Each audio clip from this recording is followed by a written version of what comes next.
the resistance, this mercurial spin. Ooh, time to go in. Spirit's like, go in, go in. And the human's like, do not want to enter the void of identification. Certain kind of ways of behaving. It's like, look at me, but look at me. Look at me, but look at me. Look at me, but look at me. And it's just like, okay.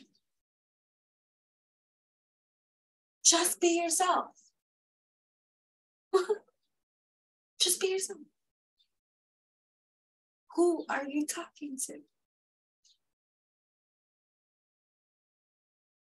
Conundrum. Huh?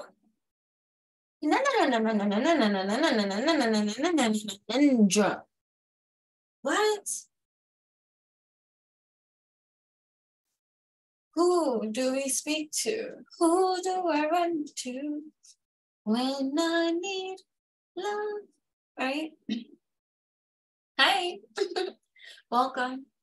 Thank you so much for tapping in, turning on, tuning in with Enchanting the Babbler on our revolutionary ride for the what is happening now at this time. Welcome. Welcome. It's time to get asphyxiated, if I say that correctly, to the what the fudge is happening here all around. So welcome. Thank you so much for tapping in, turning on, tuning in. We're gonna go what a fudge and deep. So deep. It's where I always go. Into the light, you know? And so asphyxiated we become. And now we're on this mercurial run. And I'm here to color code every authentic code of a map, of a theatrical performance. So you may call it whatever you want. I am poetry and muse-like formation. And it's just part of my own personal sensations of how I deliver anything. Okay, so we are going to sprinkle love, or the golden ratio of love. Up in here, up in here. Okay. I am present. Affirm. I am present. I am conscious. I am love unto myself so that I can be love unto others as I desire it to be. I am the breed of seed that is needed here in my own energy electromagnetic field.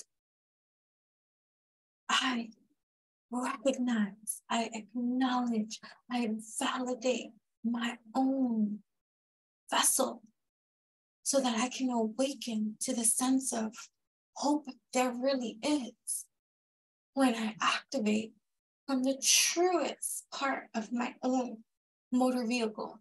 Everybody's always running to the motor vehicles. Motor vehicle. Enter. Okay. I forgot I was pouring. Overflow it. Our pour. I was like, this feeling a little heavy over here on my boss says. I was like, okay, we're close muscles, girl. we got the joke. Okay. Hey. All right, whatever. Hello. Welcome.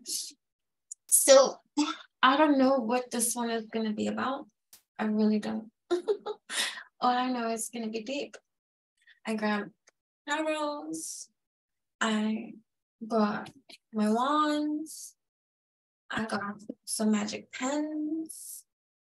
I got the sword of truth, sword of cut the BS too.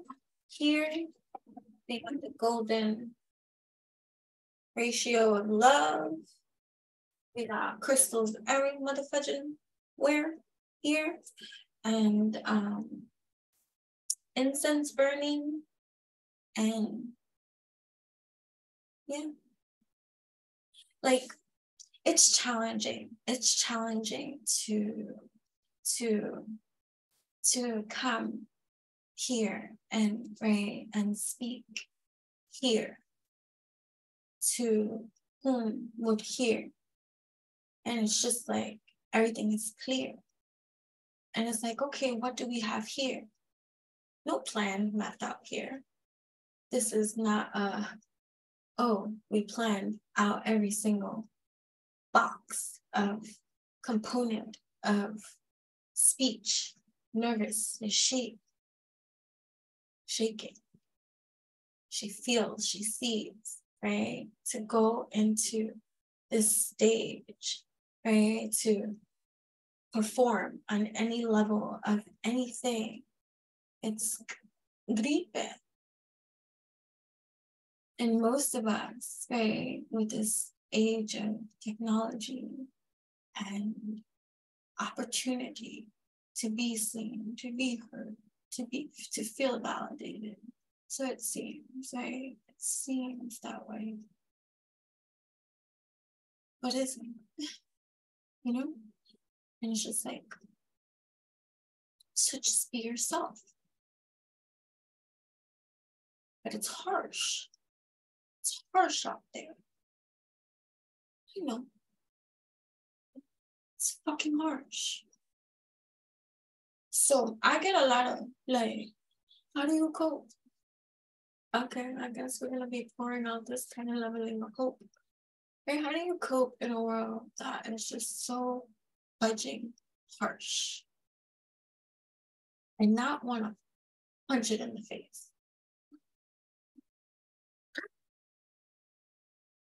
That's what weed is for, right? So, so we have a lot of judgment on people and shame. A lot of, oh, look at, who are you to say anything? Look at what you do. What do I do? Let me know. Respectfully. Right? So we come up against energies that have been, it's like if they're sent, right, to break us down, right? And for many, it starts from the youth, because how else can we get them real good, right? Just imagine, right? You're grown and incubated in a healthy environment, right? And you have good morals, standards, self-love and appreciation, and all this kind of healthy, great shit. And here comes all of a sudden, out of the blue, like, whoa, right? Whatever, right? Coming, you're in such a great standing place to navigate.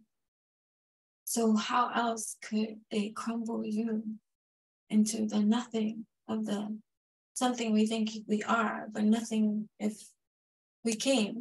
We came from nothing, right? Out of something. But ain't that something? Anyways, that's a whole other like poetry of a Pandora's box we can open. So many of those that tap into and tune in with me, like, you know, especially in the community, when I come across so many different kind of beautiful souls and stuff. It started from when you were young. Of course. So whatever that story may be. See, I'm real big on pain is pain. Hurt is hurt. Wrong is wrong. That's it. So you're never going to get me caught up in the politics of whose is most severe. Pain is pain. Hurt is hurt. It is what it is. We don't need to compare and contrast who's worse than another. Because does that really matter? You know what I mean? So, no. We're not going to get lost in that invalid argument. Yes. Hurt is hurt. Pain is pain. Loss is loss. Fuck that shit. Right? When you feel that shit, tell me. Is any different from somebody else that fucking feels that shit? Because if you're on that type of shit, that's a different evolutionary lesson that you're on to learn. I'm not here to judge you. But I won't fuck with you. You know what I mean? That type of shit. So we're breaking all these chains and barriers and conditionings. And it's not fucking easy to come and to say, oh, just be fun. I be myself, and guess what happens? They shame me. They laugh at me. They judge me. They ridicule me. They want to hurt my feelings. They ignore me. They act like they don't see here, dumb, damn, all of that.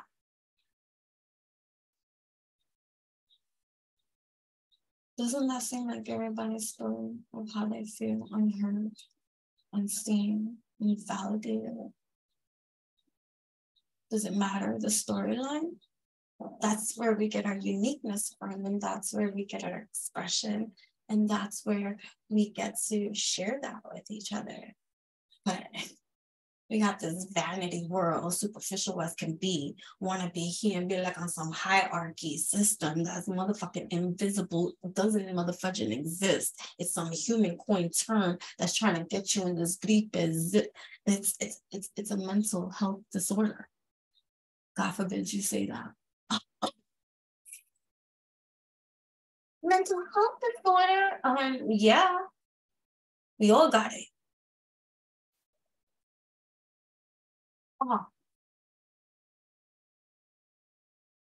So we want to talk about severity. Does it matter? Does that fix it? You know what I'm saying? Right. So anyways, we cut those motherfucking corners, like,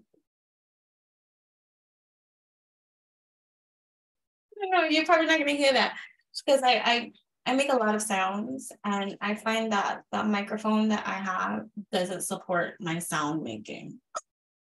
It doesn't even sometimes support my laugh. Like, I'm just like, they don't hear that. And so it goes like high frequency vibration or something. I don't know, even when I talk, sometimes in my different pitches and stuff like that. So I don't know. So I'm sorry, guys, about the sound quality, but it's what I got. So that's not a thing. We don't condone violence up in here, but I am a very funny person. If you know me, we're pouring love into this. Anyways, what were we talking about? I don't even know. I'm just diving in, right? We're diving in. So yeah. So be yourself. What does that mean?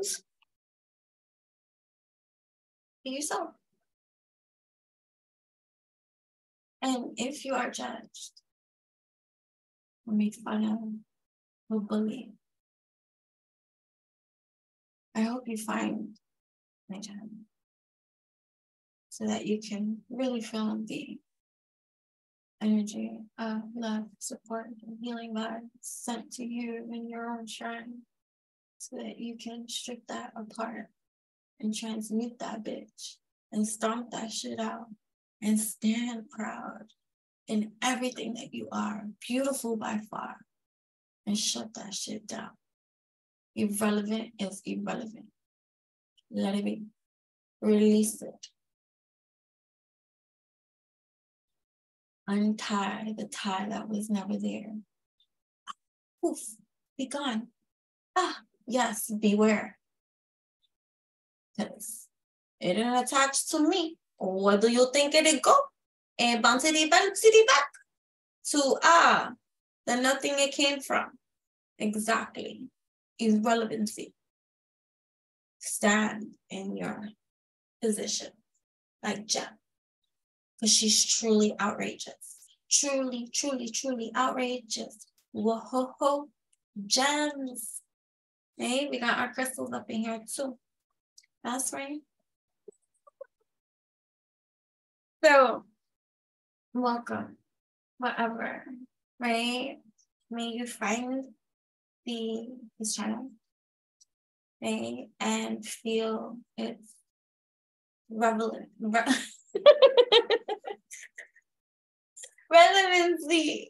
in your life. Okay? Okay. So, I'm just, oh my gosh, right now. This is looking at myself. We talk to ourselves. I hope you do. I hope you talk to yourself. Do you talk to yourself? You should. Like, if not you, then who? And if not now, then when? You gotta be your own friend. Because if not you, then who? And if not now, then when? So affirm that. I am my own best friend. I honor my feelings. I honor my truth. I honor my space, my sacred space. I breathe in and out. In and out. In and out. I get high over my own breath too. I get high off my own supply. As I breathe and release. And we breathe and release. That's good for you. And if this is the first time you're intentionally breathing today, good. I'm glad you saw this. Yeah, breathe in again. It feels so good. You should want to do it.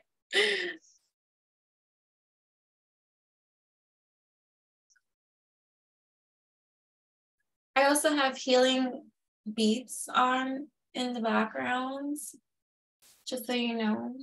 It's like a floating in space kind of feeling of a frequency, of a vibe to help you connect with your inner divine, your shrine, so that you could absolutely empower yourself at this time to do that which you want. But you gotta get clear with that which you want. And so don't allow this like Mercury, when people be talking about Mercury retrograde, although it can make it like that sometimes. You are your own empowered vessel, right? Yeah.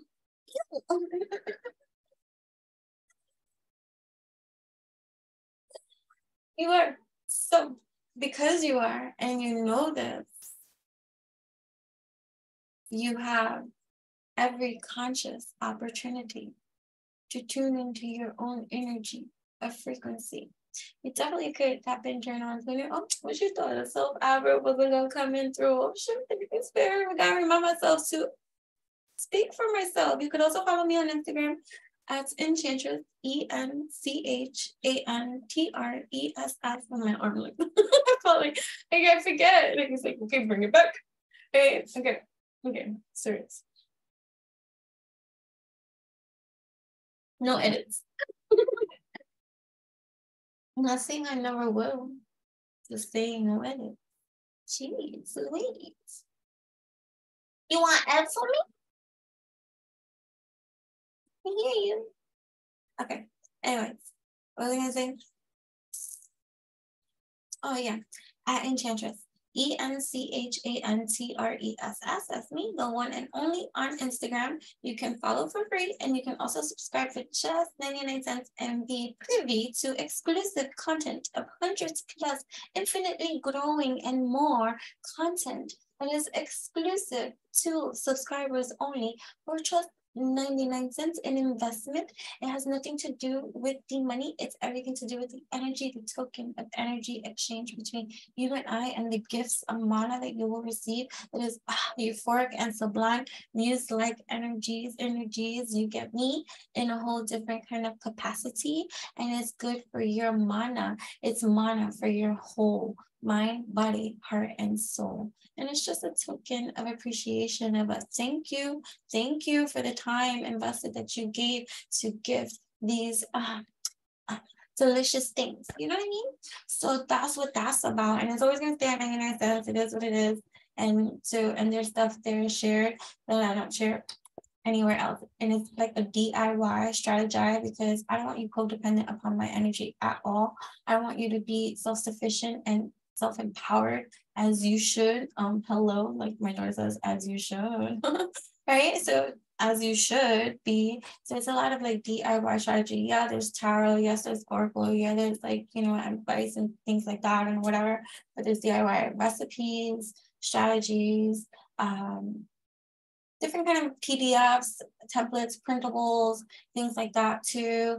Videos, meditation, tutorials, things like that. Like things that you can apply to yourself. You know what I'm saying? So that type of thing. And so it's 99 cents coaching.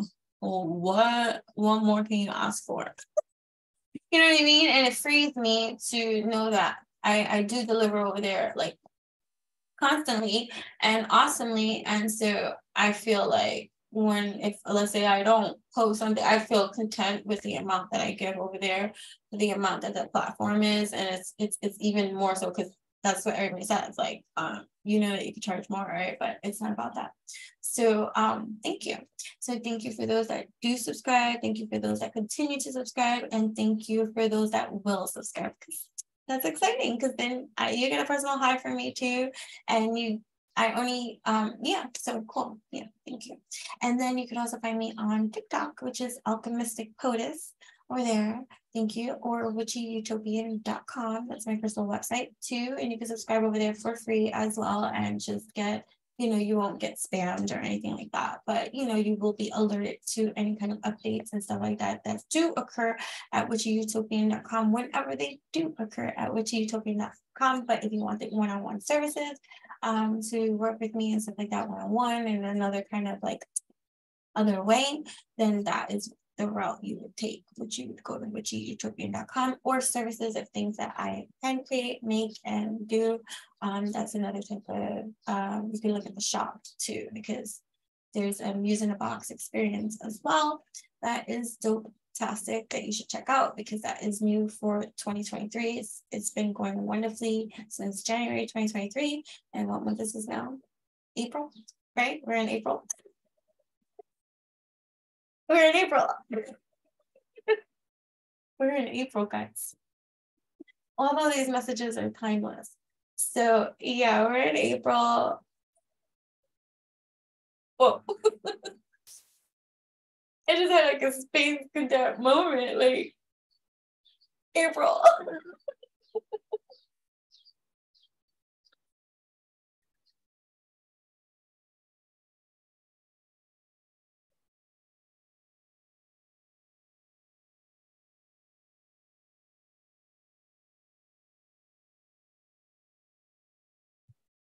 April. Wow. Okay. Yeah, so wow. Yeah, there's so much over there. There's content over there posted. Pick a card to things like that as well. It's dope. It is, and if you don't like it for whatever reason, bye. You know what I mean? And you just investment in 99 cents of your, ooh, and that's between you and Instagram. Anyways, I don't get any of that personal information. You could even, whatever. Anyways, I'm not giving you ideas. But yeah, that's that. And wait, no. That's for I was talking about Instagram, but I was talking about oh my gosh. For the me. Smartness. Okay. Oh my goodness. Oh my goodness. Okay. Okay. Okay. Okay. That was good. That was good. Okay. So that was good.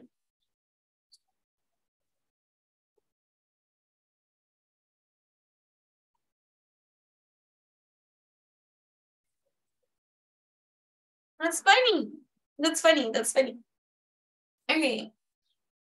Let's see. Okay. So all right. What else can we talk about? What else are we gonna talk about? Oh my goodness. Celebration. Okay, so that's good. Divination. All right, yeah, embracing all this kind of stuff. But what else were we talking about? I was doing my little advert.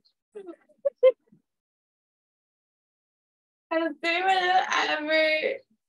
Then I got shy because so that happens too. So right. Oh, let's talk about that. Okay, that's a good one.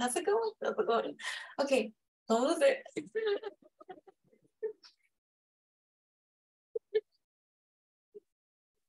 Don't lose it.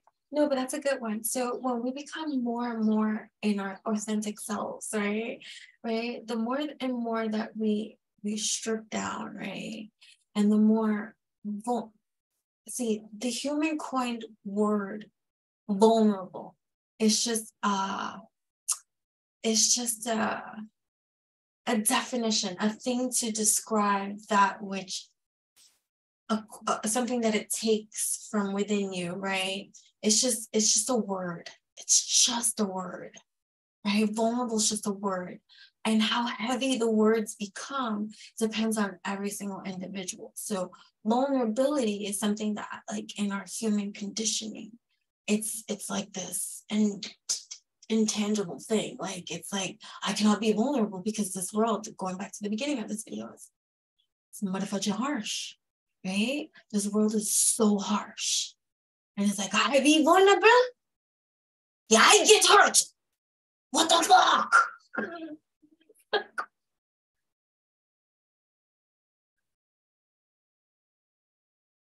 So it's like, me no want to get hurt. Okay. Hold on. This is how I get by. Right? People be asking, how are you so jolly? We don't talk about that. Especially for those that have known some of my history, right? We don't want to talk, we don't need to bring up a history. Not that I'm guy. Right? It doesn't take away. I'm not in denial about it. I have gone through and all that and found my healing too from that. And now when you get into this space, right? When you get into this space of in your authentic self and all this kind of stuff. And you're getting to know you, getting to know all about you. You're getting to know yourself in this raw, vulnerable position. And it could be challenging. So you're met with this resistance. Even with me, with the showing you this, that was me ripping off my freaking face because I'm tired of judgment of stuff with this, right? Knowing how damn well, this, how people talk shit, how can you listen to her? Oh, she's marijuana, or how can you listen to, oh, she's made so many mistakes, or when people are like, oh, she didn't get a degree in that, how can she speak that, or look at this, she does tarot cards or oracle. Yeah, all these kind of judgments and all these kind of judgments, It doesn't matter what kind of accomplishments you have or whatever the case may be. People are always going to pick out what they want to see, right? But that's that projection mirror that could be tricky, especially when it's projected onto you, right? Where it's like, you don't know how to navigate through it. It's just like, okay, I'm learning this system too. But then you're stripping away and you're coming into your authentic self too. And then there's that part of you that has to stand up for yourself that had never stood up for yourself before. And then there's that other part of you that has to close that door, and now it's no more. And now it's just like building upon yourself and fudge what you have to say and getting out of your own way now. And so when you get out of your own way and you're meeting with that identification tag of, oh my goodness, like I'm conscious, I'm aware, I see. So you meet your own levelings of even toxic or unhealed aspects of yourself that you want to work on too. And it's just like you're extracting different parts of you. And it's just like, and I've always posed an excuse. I'm not doing anything wrong. Like, but I do work with children, and so I am mindful and conscious of that and stuff like that. Oh, they can find anything on the damn internet. So what kind of example am I setting? So these are the kind of things and the narratives that we play. But like, look at where this world is going at today. And you want to go and crucify me for this motherfucking stuff when, like, how dare anybody say anything about anything? You get what I'm saying? So it's just like, oh, and then like when people don't, they're like, you do that? When they get those, like, you've done that before? Like, what do I look like? I'm just prim and proper and all, yes, in many kind of ways and different kind of things. But that's also the other kind of stripping, right? The stripping away of like, watch what you gotta say. You over there behind a different kind of screen, like not even coming to me as your real self. Like, so what are you talking about? It's just like, people or the hypocrites. You get what I'm saying? Like that, like, how dare you? And then or the people that can't because they're not the nicest of people when they're on stuff, or so it's best that they stay away from it. Good, then stay away from it. Don't let your nasty come out and blame it on the like, or this kind of stuff. Good, don't do that. Like there are certain kind of things, like when if you're gonna become like lazy on it or dependent upon all of these kind of things. Like I have a different kind of view based on like just even my own personal studies of like addictions and just taking certain kind of classes and learning certain kind of different kind of things and working with different kind of people and meeting different kind of people and stuff like that. And I just feel like there's such a harshness even in that healing. Like I know people that go to like say AA meetings and all this kind of stuff. And I love these people. And this is not me speaking bad or anything like that. But just even in the talk, I'm big on words and I'm big on evolution and just the imprisonment of how the mindset is, of the cycle of self-abuse and way of thought of imprisonment and thinking about how that one moment in time is being imprinted into the rest of your life, like, and robbing you of, that was just one moment in time of a loss of control that maybe wasn't good for your soul, you've learned and all this kind of stuff, but to carry and be like, no, I'm an addict, or no, like to hold, like, I feel like that's so harsh and so cruel to do to someone that may have had a poor coping mechanism that took control of them, that it then became out of control. And so it took a falling, crashing, to go seek outside help, that, or to get clean or whatever, sober and stuff like that. I commend those things. But I just think that the healing process, like I've heard so much dialogue from people that get this kind of counseling, and And I've challenged it, and I've had to back off, because when a person's not there to receive, I'm never gonna force my view or opinion onto you, and I'm not gonna argue with you. Like, you are free to see how you want to see. You know what I mean? And I don't lose any ounce of respect towards you. It's just, that's it. Like, I've learned discernment, and that person's not gonna hear what I have to say. And it's not an insult to me or personal. It's not personal. It's just where we're at in our evolutions. And that's it. Like, you can have that conversation with somebody that's ready to have that conversation.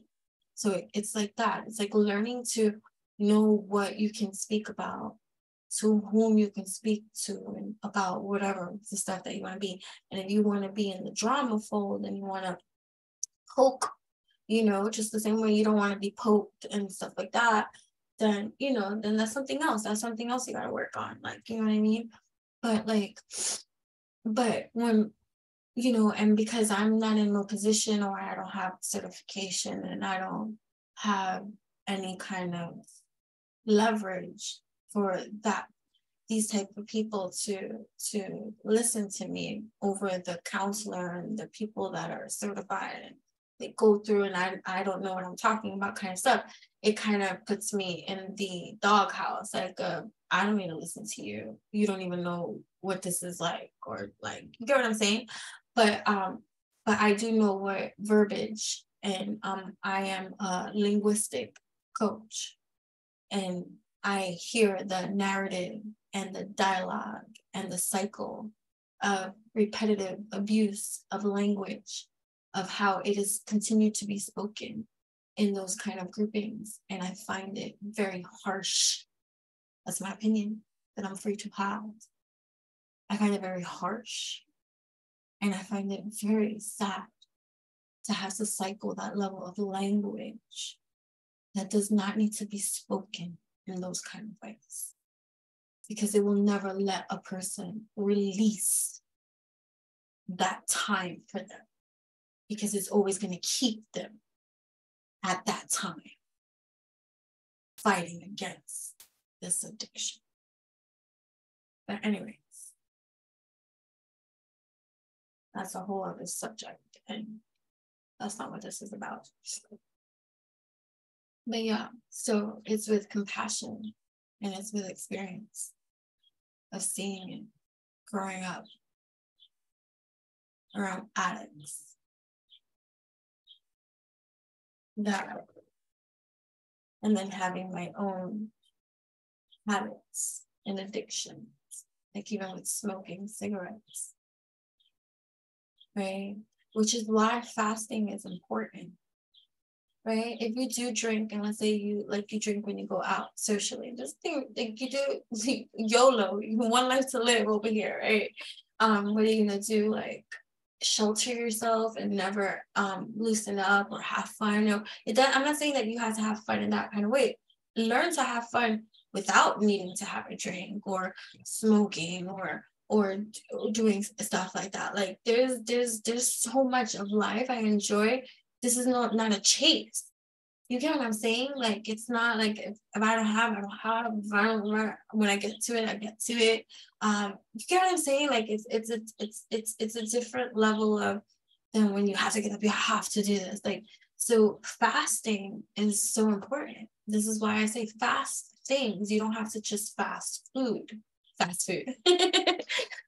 you get what I mean? So I fast a lot of things, because even like technology, fast that bitch, especially if you just on that repetitive, like wake up in technology, right?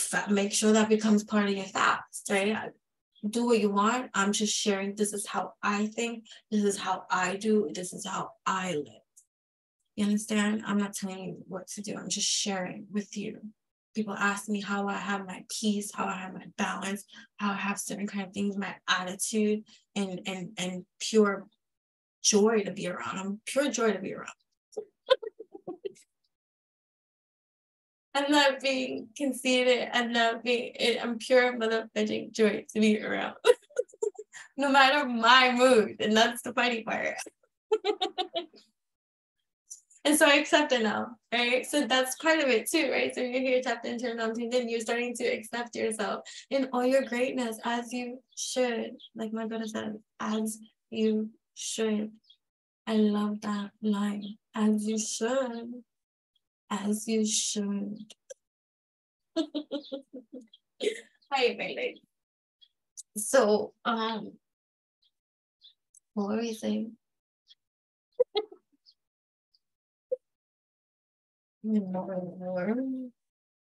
As you should. I'm pure joy. Oh, fasting. Let me finish this. This is important. Stop it.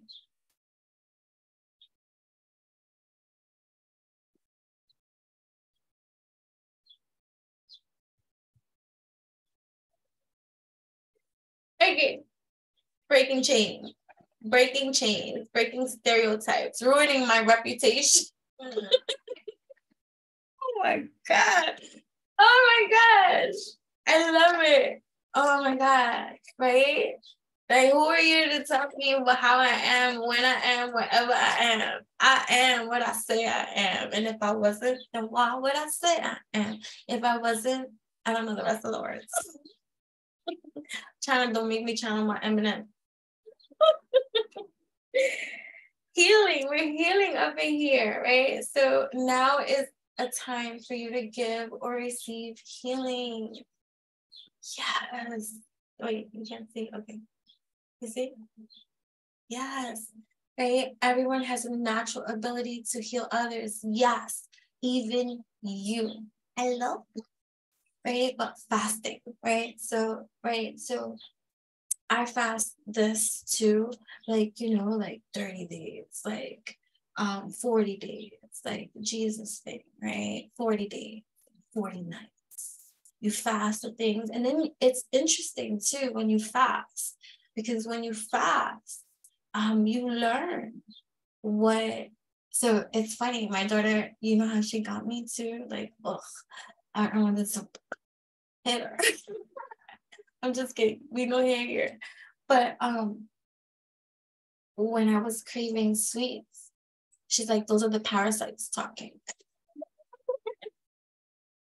To ruin the appetite. You get what I mean? So like, cause I have strong Pisces moon. And so I see what you say. So it's like, stop. You see what you say. So whatever. So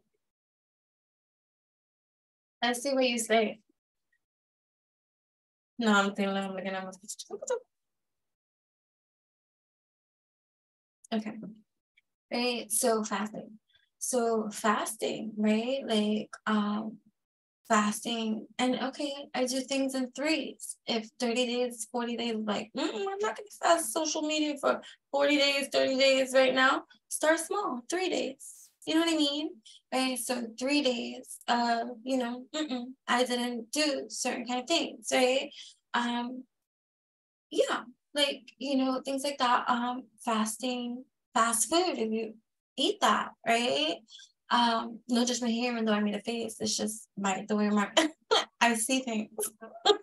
You can't unsee what you see. So that's the beauty part of awakening, right? Every time you see more, you can't unsee that. And so you furthermore down the rabbit hole you go. You know what I mean? What's up?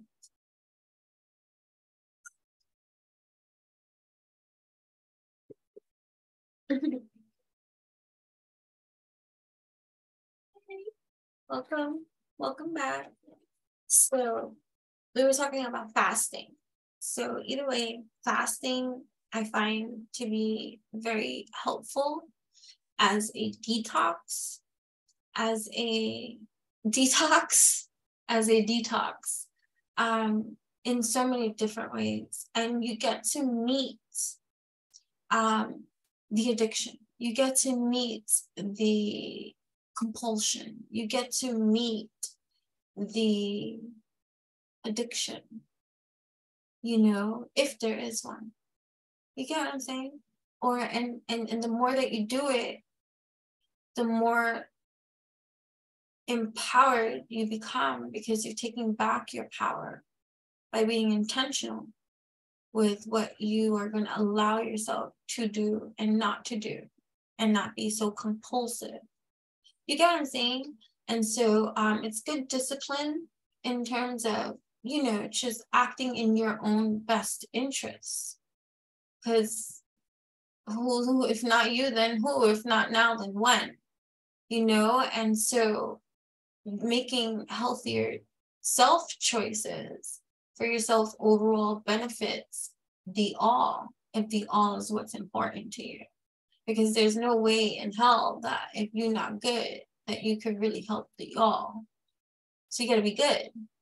And that pathway is energy, right? Working on your energy. And that's kind of what I was talking about, like with my enchantress on Instagram, the subscription, the DIY strategy, right? Like the do-it-yourself remedy.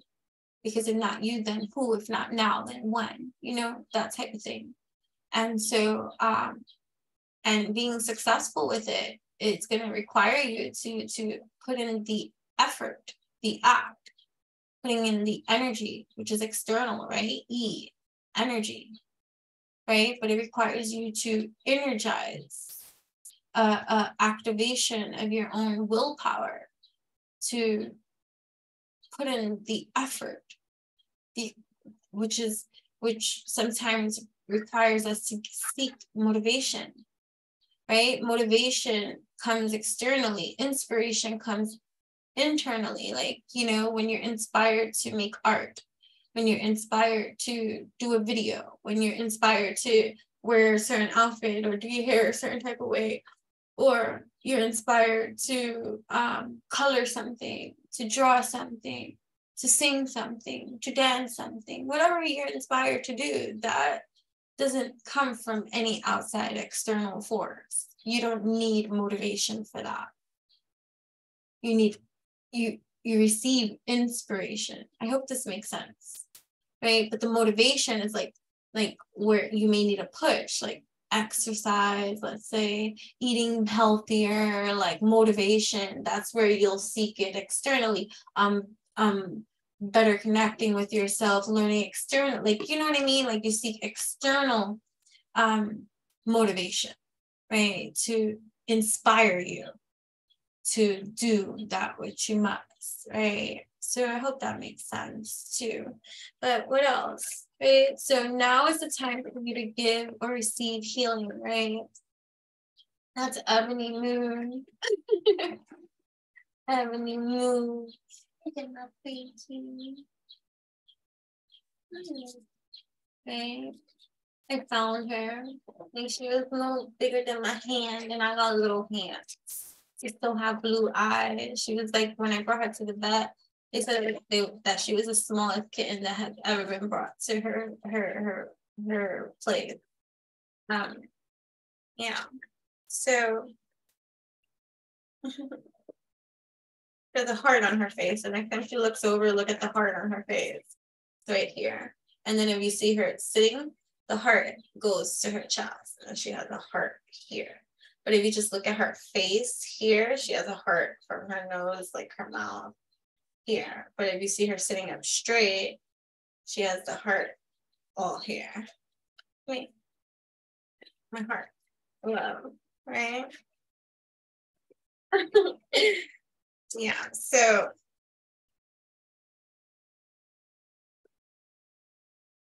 yeah, she was walking into traffic while I was waiting. Motivation. What are we talking about, right?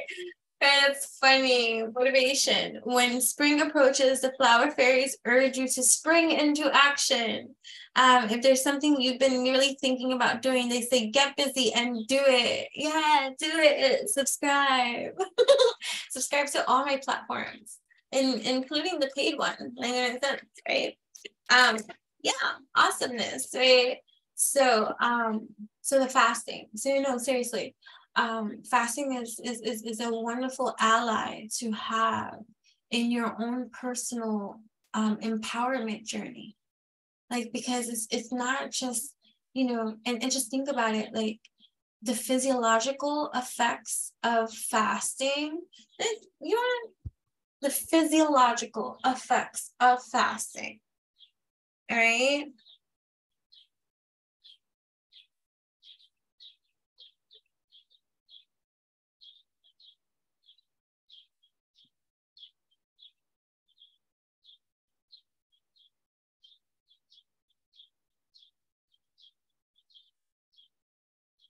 Like after fasting for 5 more days, glucose, insulin, and IGF are all significantly reduced, and you're in a steady state of ketosis, right? It increases levels of human growth hormone, an important protein hormone that plays a role in our growth, metabolism, weight, and all this other kind of stuff. Let me see.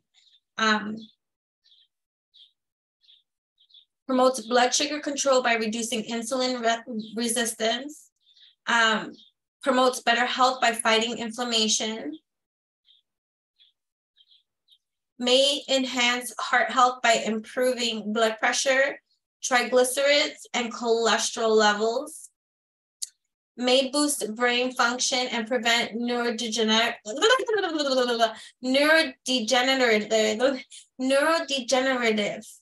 yeah, neurodegenerative. I can only say it like that when I sing it.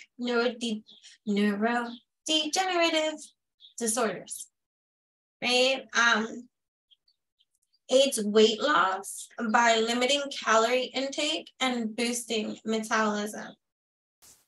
Increases growth hormone secretion, which is vital for growth, metabolism, weight loss, and muscle strength.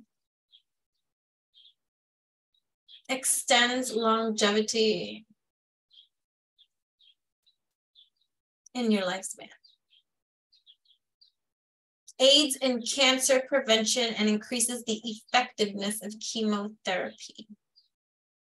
All right, you could do water fasting, juice fasting, intermittent fasting, partial fasting, calorie restriction, and so and also things, right? Like, you know, other things like I was saying, like social media.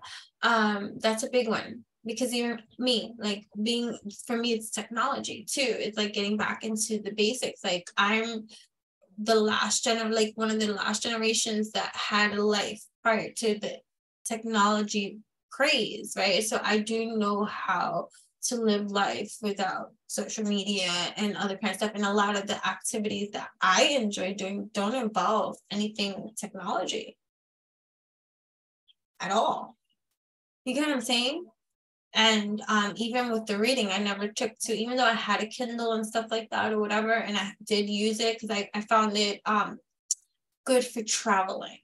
So it's good for traveling. For those that are book whores like I and will always love books, right? And just the smell of them and the flipping through the pages and the aromatherapy of just being able to turn, crinkle, save a page and have a beautiful bookmark in there and turning to it and sleeping next to the book that you're reading so that when you awaken, you read with such pleasure, bliss. And it's just like when you pick up this book and it's just like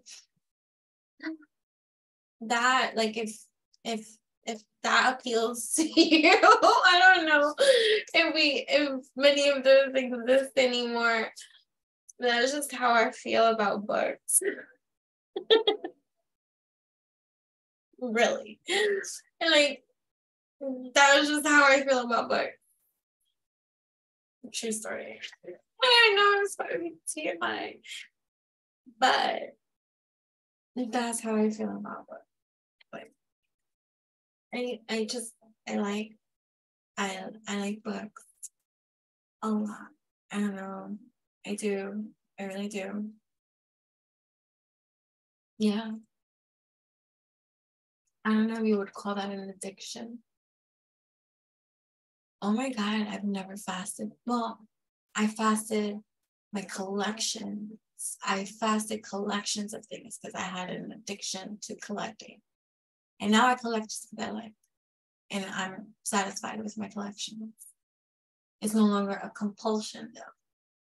It's a difference when you can enjoy something for what it is and it's not beyond your consciousness, that you know exactly what you're doing in a controlled substance kind of way. It's not like, you know, this compulsion way. Like it's, okay. And then, you know, sometimes it doesn't mean that you don't have moments. I have moments of like compulsion, right? Do I beat myself up about it, right?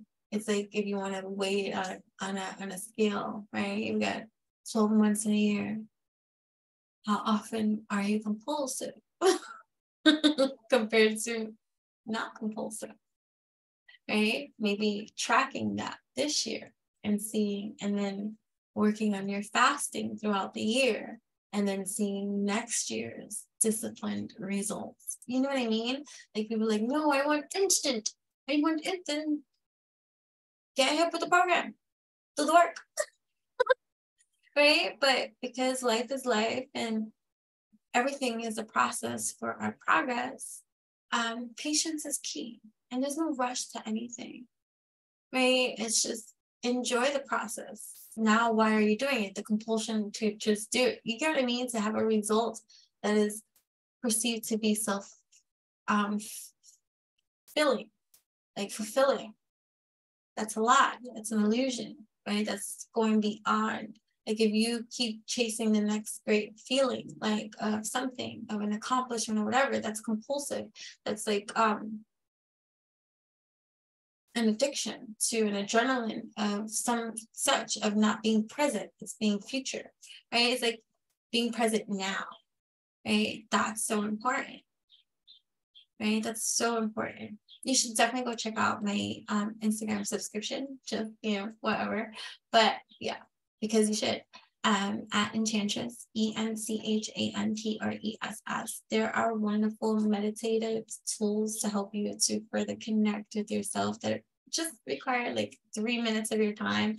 I break things down into smaller increments because I believe in quality over quantity.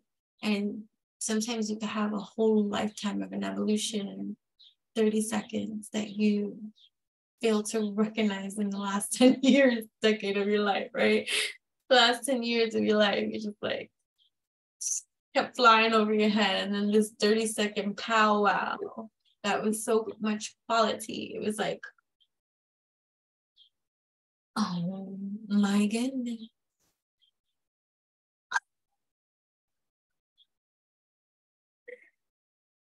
It'd be like that. I know. It really do. It really do. But here we are. Thank you so much. For tapping in, turning on, tuning in. It was an honor to be here. I resisted. That's what I was talking about. Resisting. Because I'm asked to just be myself. And I'm like, fuck that shit. I got other shit to do. I gotta go.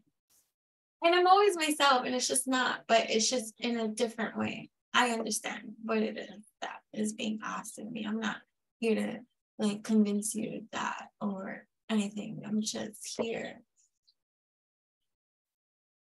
releasing even as free as people can imagine me to be, and whimsical in nature. There's still such a reserved quality to. I'm very reserved, like, you know what I mean. And there's still a lot of things that, you know, I'm always gonna be that way. Like, you know, like I don't want to always see that language. You get what I'm saying? So it's working on the language that we speak for ourselves to during this time of massive quantum celebration, the opportunity for celebration, no matter the milestone perceived, because we come from such a judgy society, a conditioning that even measures a milestone. A milestone's a lot. It's infinite. I just had an infinite milestone of an evolution that is quantum. Isn't it? Stand it. And that's how you should treat every milestone. The size, the measurement. There is no measurement. Like when we're talking about pain is pain. Milestone is a milestone. Celebration is a celebration. Success is success. You know what I'm saying?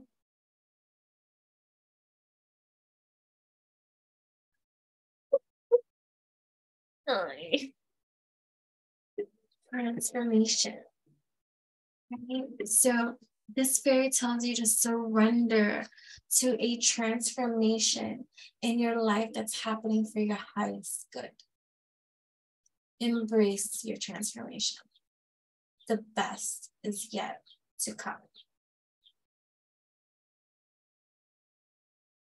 Okay.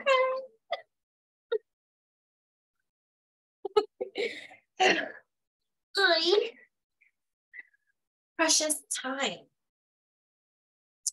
So, the fairy of time wants you to experience every moment fully and to make the most of your precious time.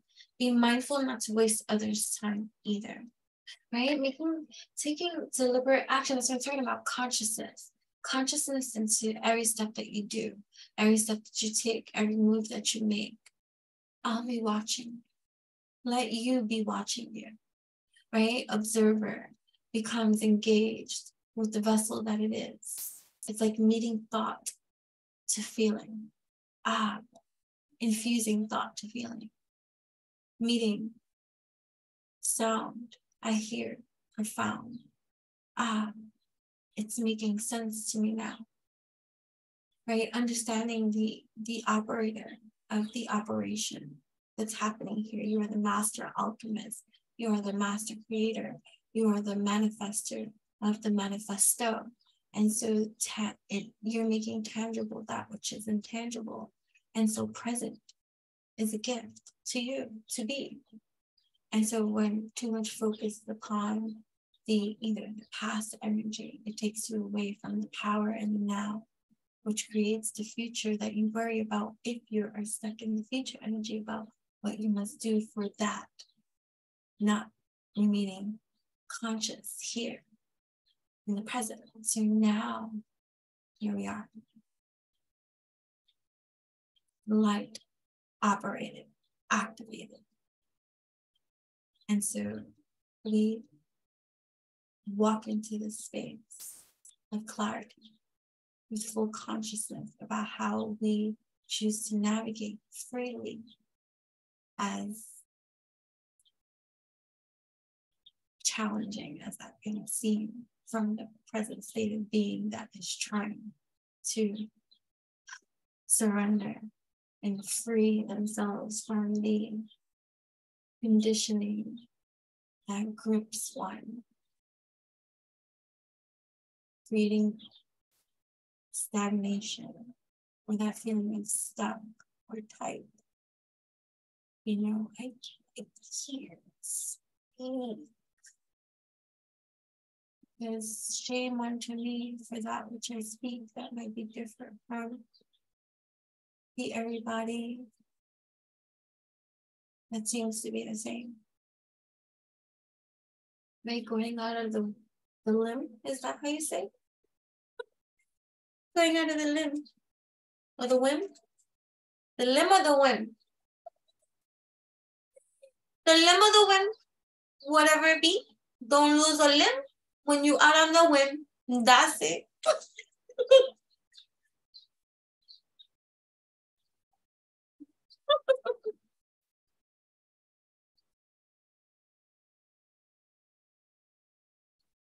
Lost and found, so you are found. What was once lost is about to be found. Thanks to the lost and found fairy. Sometimes she can help us find things we never even realized were lost. That's what's up. Good for you. Okay? Okay? Good for you. Amazing grace. Okay? Amazing grace. I love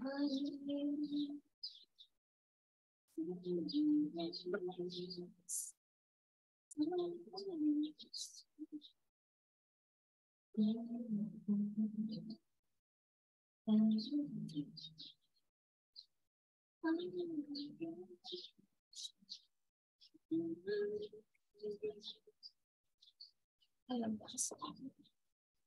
It's one of my hoping, healing songs that I hum, I sing. Even when I was pregnant with my daughter, I hummed a lot.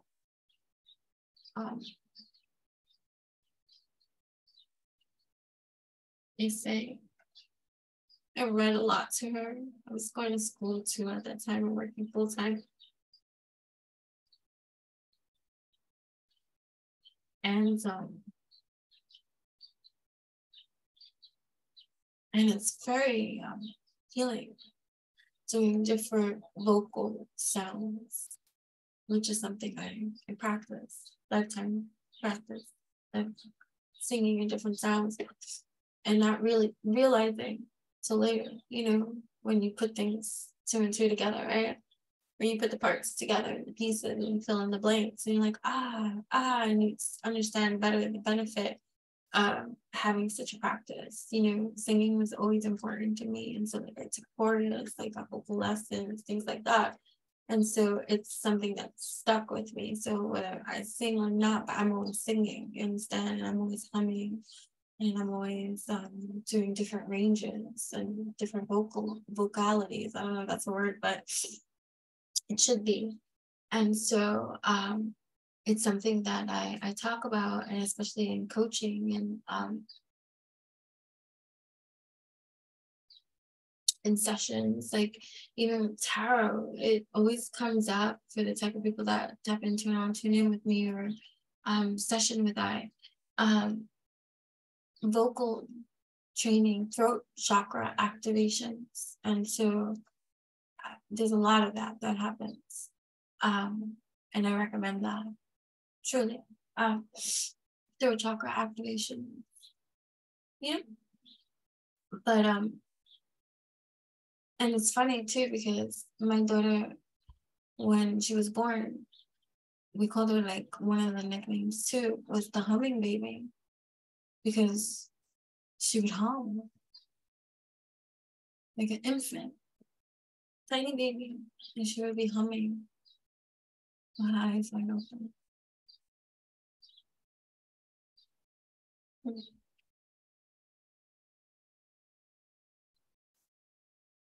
That's a good practice, especially if you find yourself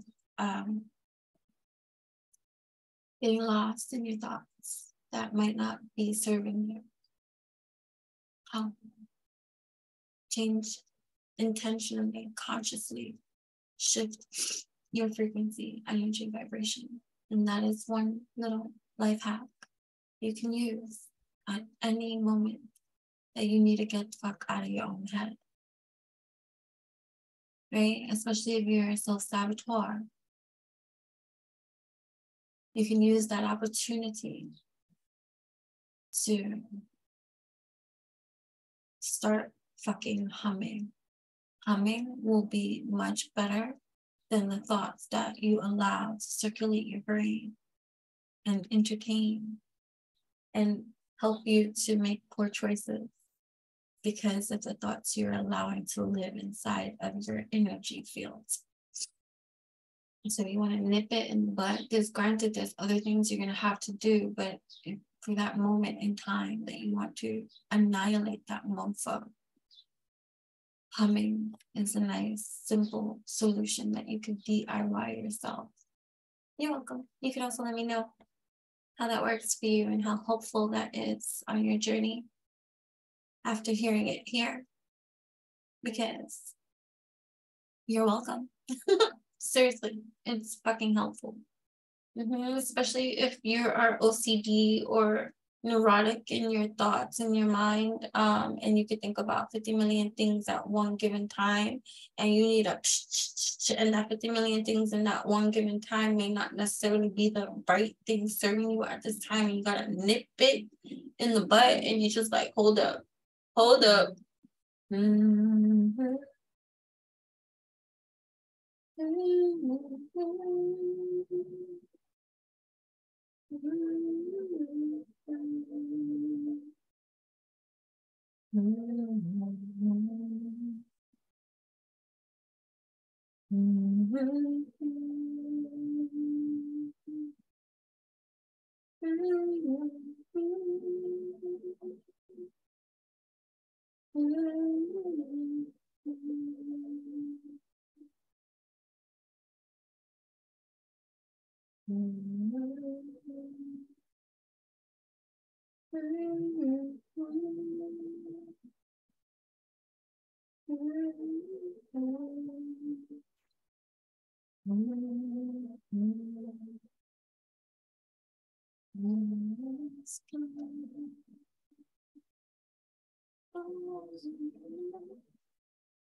Anyways,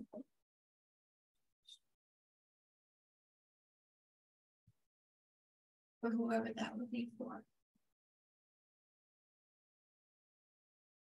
I already feel your improvement. That's awesome. Good for you. Good for you. Pass it over. Tree wisdom. Tree wisdom.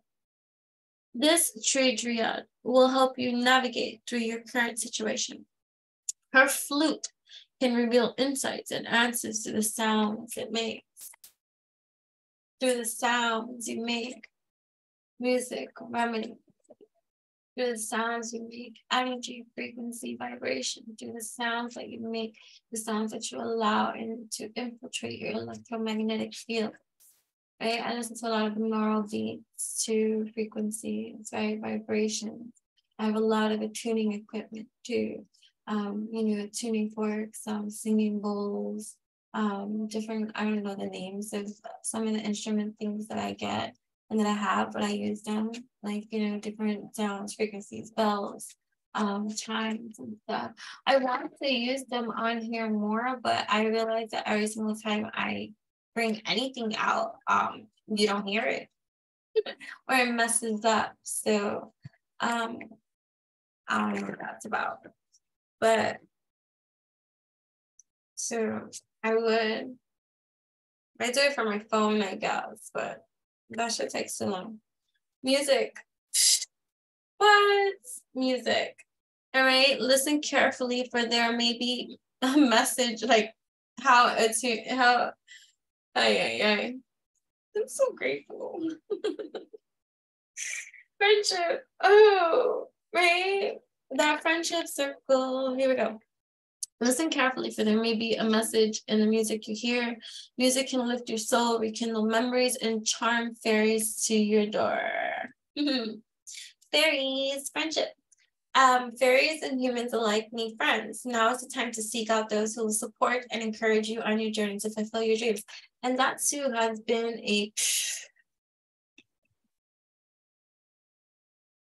how many endings, how many cuttings, how many slicings of cords and decapitations, right? How many decapitations were they, right? So the reduction.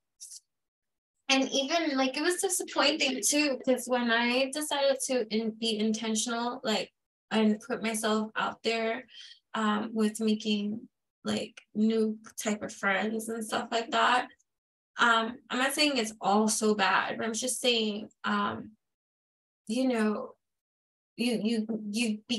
meet again with the naivety of maybe like that inner child that didn't learn the lesson, right? Because that's what I was being met with. I was being met again with similar situations as in childhood of that inner cry, like, like when the teachers, one of the big lessons, like, and it had to be reintroduced to me as an adult, because it was like, but now as the adult I can grasp that, the conscious adult, I can take that in, right? But the child that received it back then maybe didn't miss the message, like, don't miss the boat, she missed the whole fucking ship, like, it's just like, right? So it's just like, all right, so the whole point of like Mrs. Dick, right, my fifth grade teacher, that was the year my mom had passed, and I dealt with horrible, like, bullying and mean,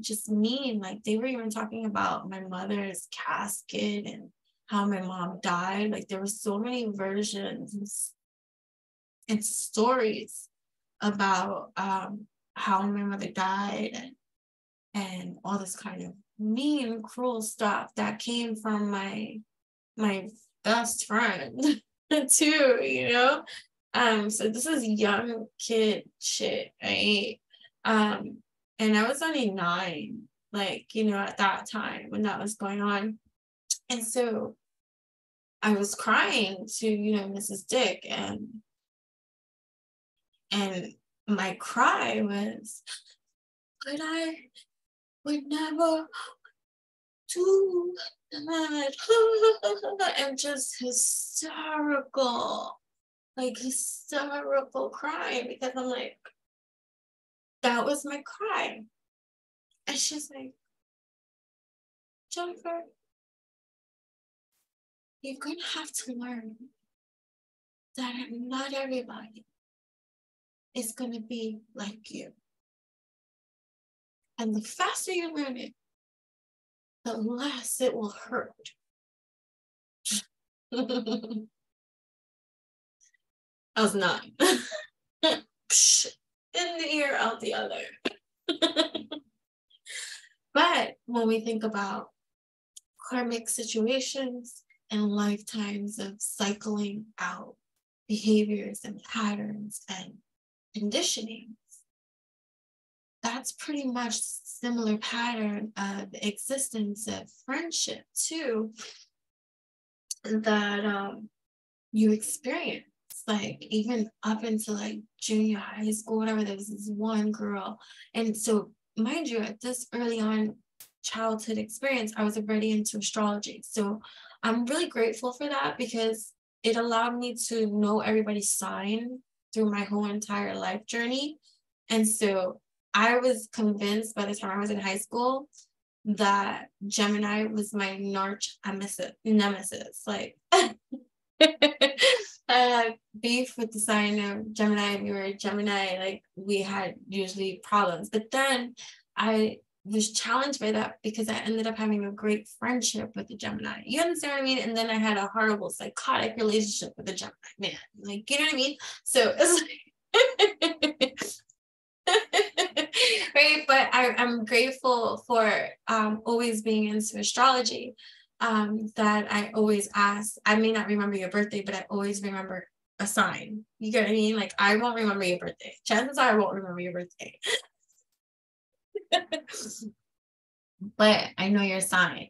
And if I remember your birthday, you're very special to me in some kind of way, where it's just imprinted here. And if I don't remember your birthday, that doesn't mean you're not special to me. It just means I remember sign. You know what I mean? Like,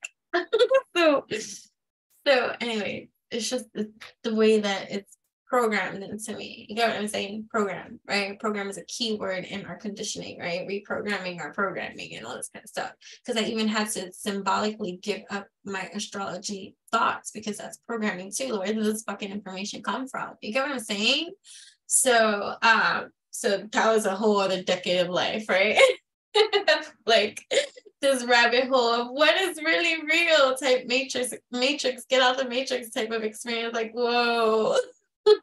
What is anything?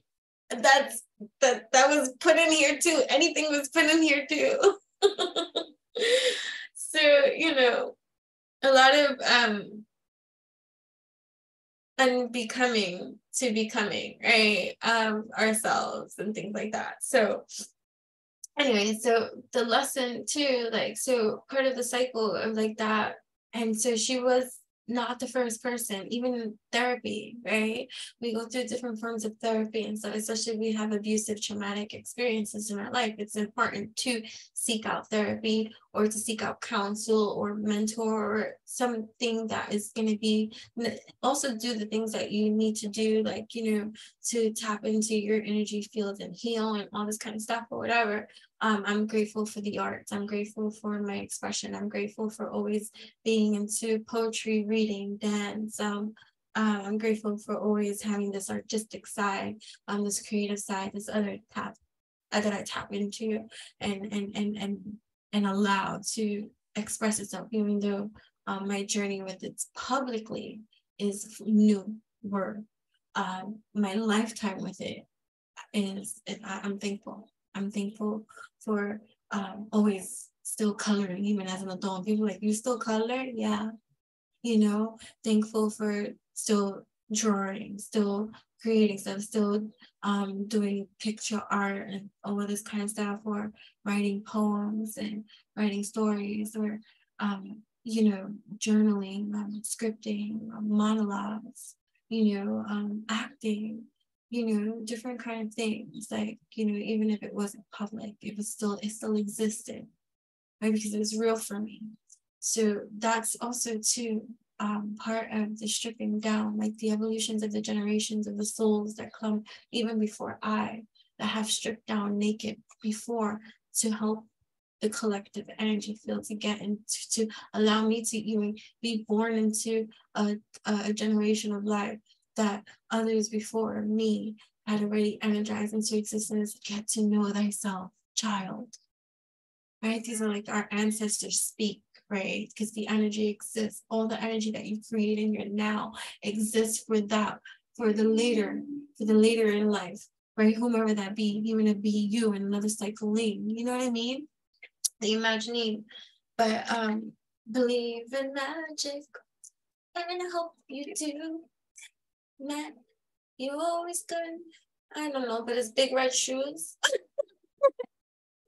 Do you believe in magic?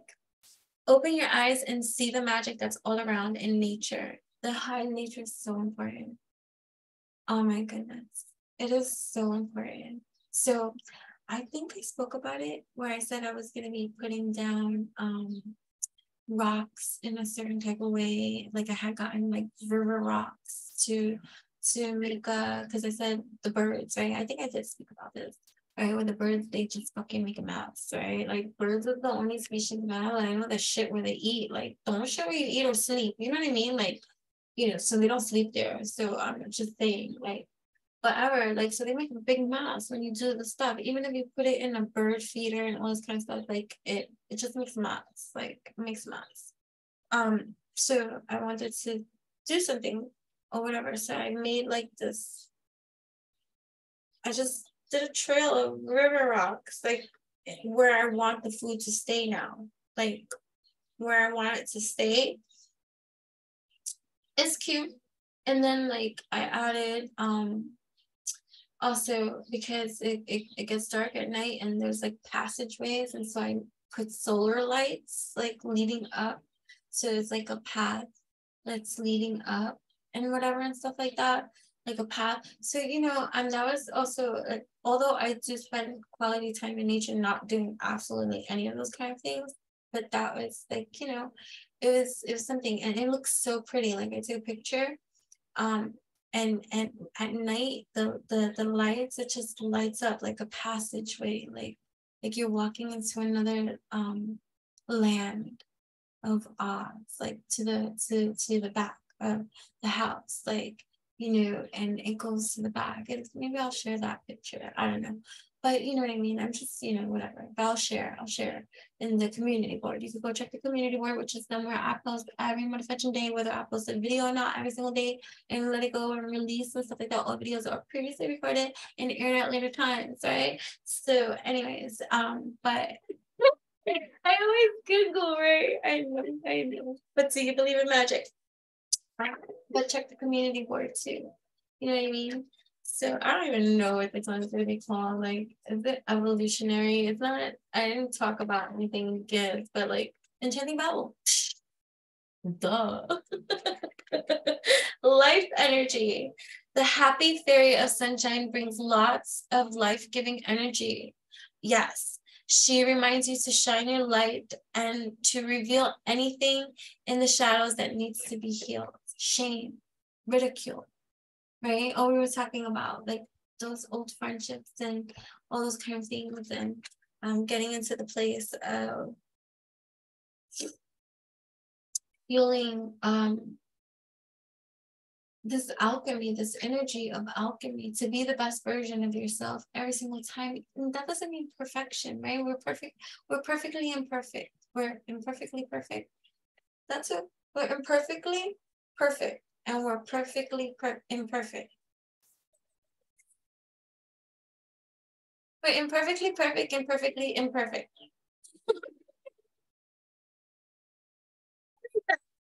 That's it. That might be.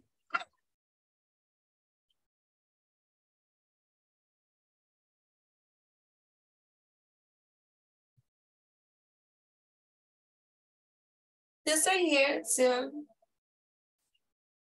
This was made for me by one of my Instagram subscribers.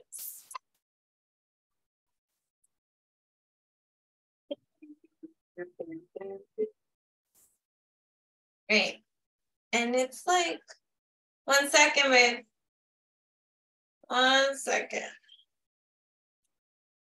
And it's made for like, what's it? CBD. I butcher names. Hold on, I gotta get them. 1 second. Welcome back. Hello, how are you? So, of course, some time has passed. My food day, and ate I did, and coffee I must have. You know, I was a late coffee drinker. Like, I guess because I associated coffee with my grandma, and I didn't like her, and that doesn't give right or justice to the relationship we have now, which is nothing like that. Interesting. Manna to have, but that'll be for a whole other different type of topic. This one is going to be Enchanting Babble, which allows the freedom of the babble without direction. You get what I'm saying? So we'll do an evolutionary blog talking about my own evolutionary spiritual journey and sharing with you, like, you know, if to know what it's all about, you can just go to my playlist. You can check out the playlist I have over there. But there's an evolutionary blog playlist to get the idea of what the evolutionary blog is all about. You can go check it out. I don't need to talk about it now. This is not an evolutionary blog. This is Enchanting Babble, which can be about anything, and it's just babbling and, you know, kind of form, which was the idea of Enchanting Babble to begin with. For those of you that might be new here or may not know where the origins of Enchanting Babble was to allow me the freedom of expression without dictation, without correction. So when I first began my blog, enchantingbabble.blogspot.com, you can go check it out. And back in like 2008, 2009, you can see the growth of the evolution of my freedom to write and express. That's why sometimes I hashtag writer before speaker. Right, there was a whole evolution before I even actually started speaking on camera and stuff like that or whatever. Writer came she, but before that was the imagining, before the tangibility of the taking the leap, the dive, right? Like take the leap, but don't lose the limb. That's what we were saying before, and I did write it down. We are perfectly imperfect and imperfectly imperfect. Wait, we are perfectly imperfect and imperfectly perfect. I wrote it down, and we were talking about fasting. I didn't forget. You know, I didn't want to lose sight of that kind of key highlights and stuff like that. But what were I saying? Seriously, what were we saying?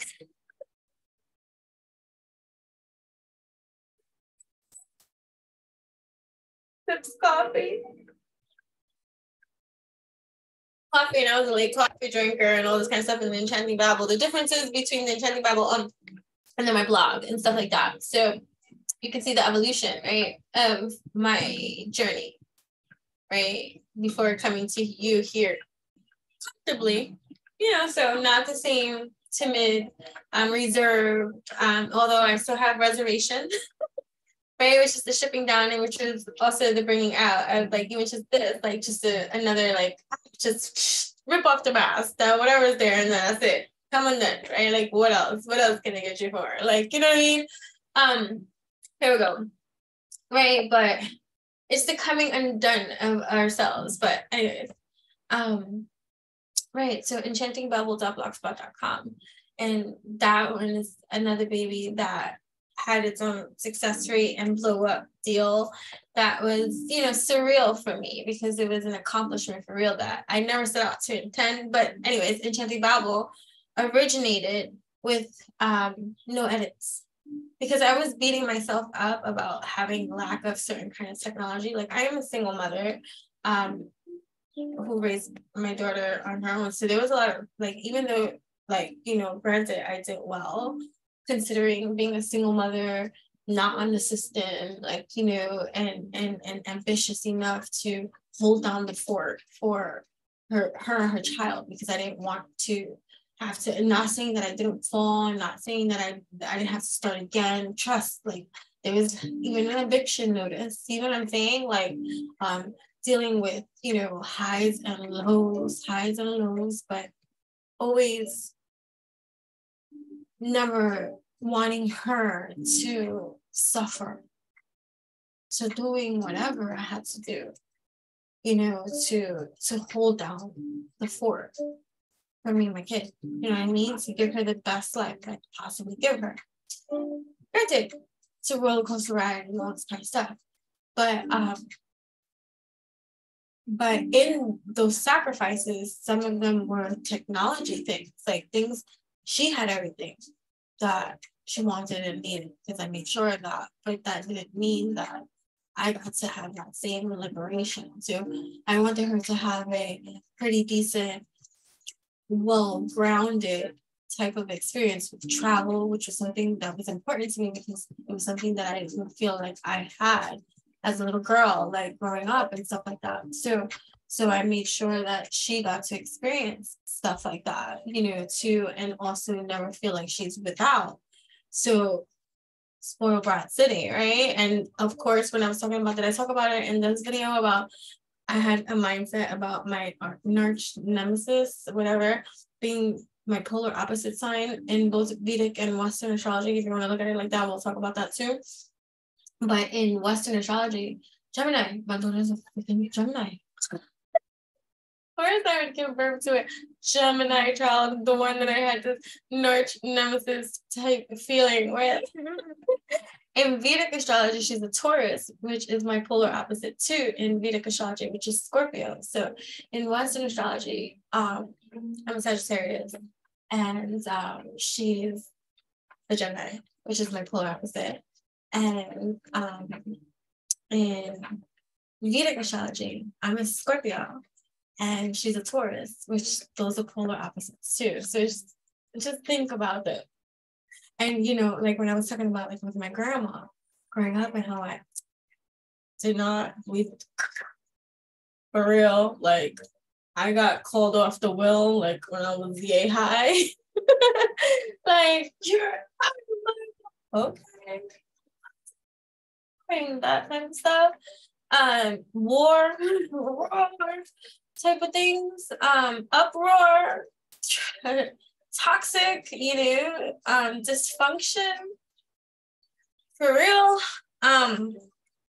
Yeah, so I didn't want her to have that type of experience, but even though she got to have and embrace and have a different type of growing up experience than me, there's still things that, you know, like for myself, I did, and I'm not complaining.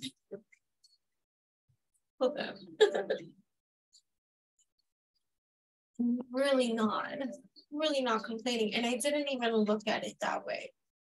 But I did stop myself from jumping on, like, let's say social media or something like that, because I felt I lacked the technology or the things that I needed to be able to,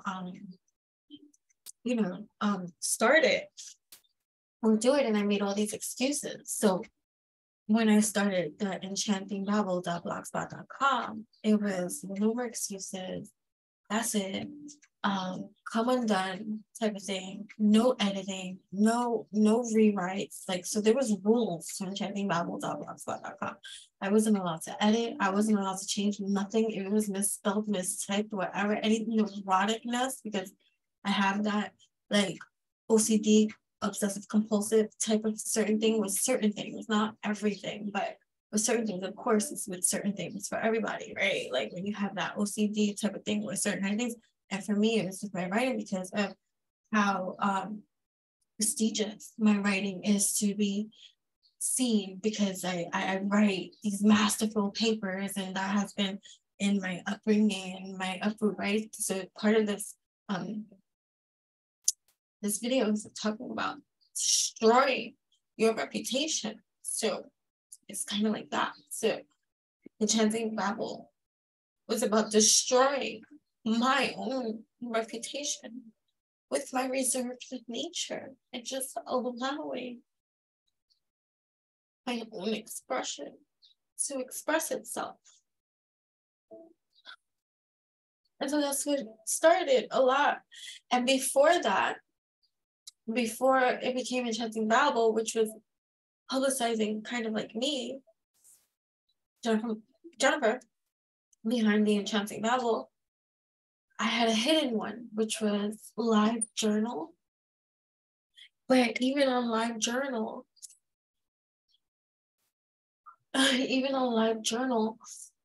I wrote cryptically. I wasn't free. I wrote poetically, which is easy for me. You know what I mean? Right.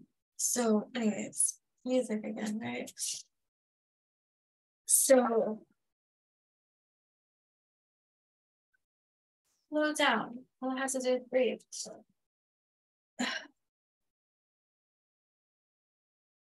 Your intention.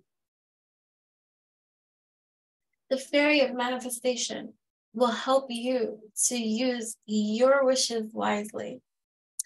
Manifest your heart's desire with pure intention and for the highest good of all, especially if you tapped in, turned on, tuned in here.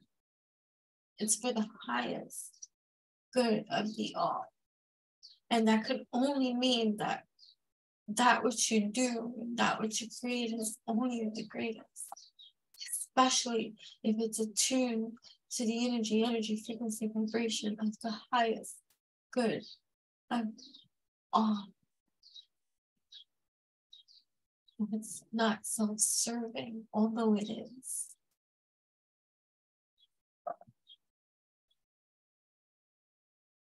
Hey.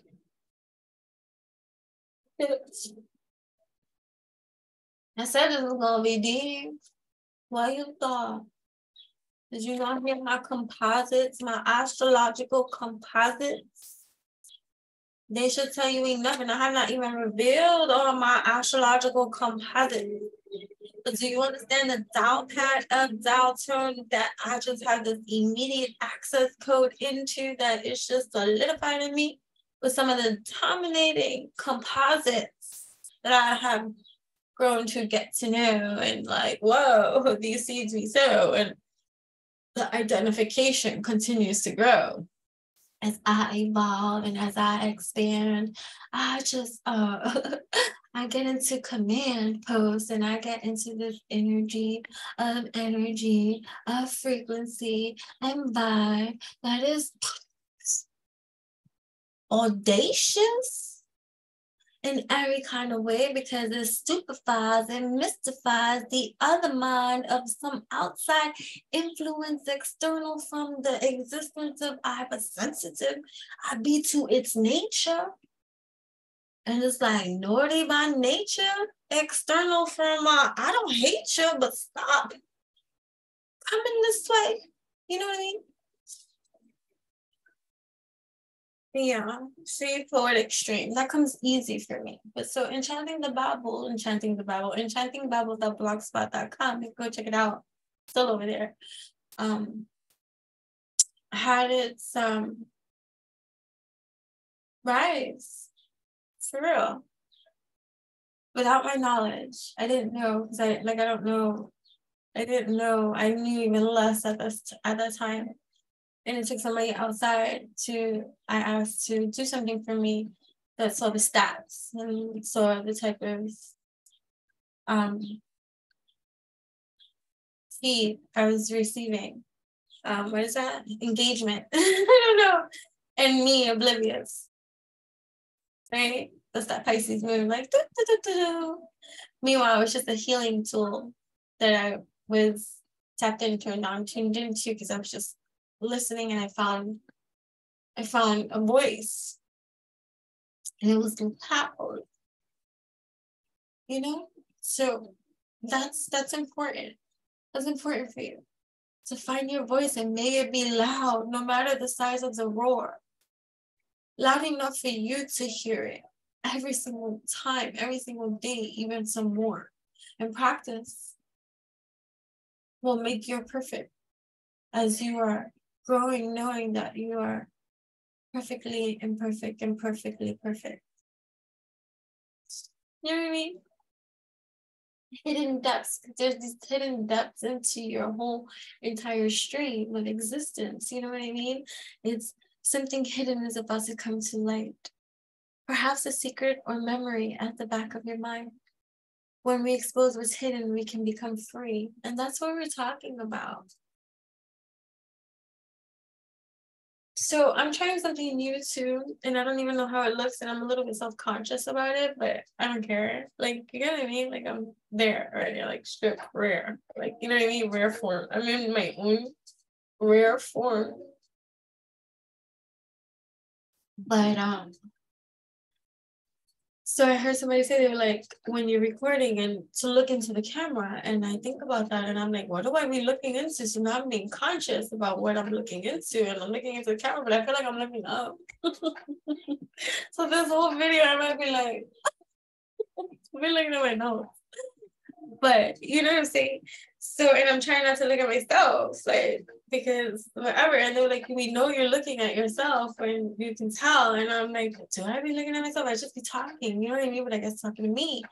And so now I'm just trying to look at the camera, which is more engaging, which is like, okay, finally I'm talking to you. I'm like, oh shit, it's full entire time I was just talking to myself. Do you know what I mean? It's wild. It's wild. It's wild.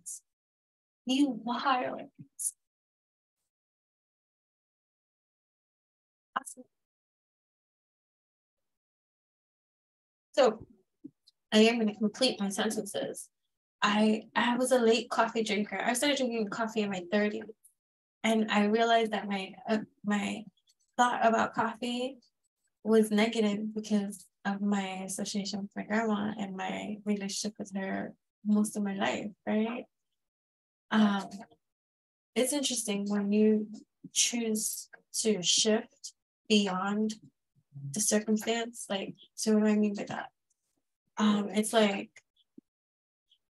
like there's nothing you can do about the situation. It is what it is. It's like I can continue to be upset by it. I can continue to let this bother me. You know what I'm saying? And I can ruin my experiences, my personal experiences, because no matter what, I'm choosing to still be around this experience for whatever tide I have. And so I have a way of looking at things. I have a choice here to make, right? And so it's important.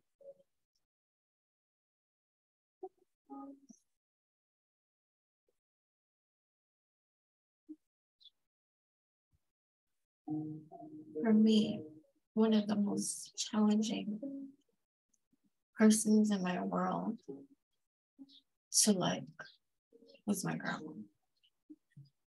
Even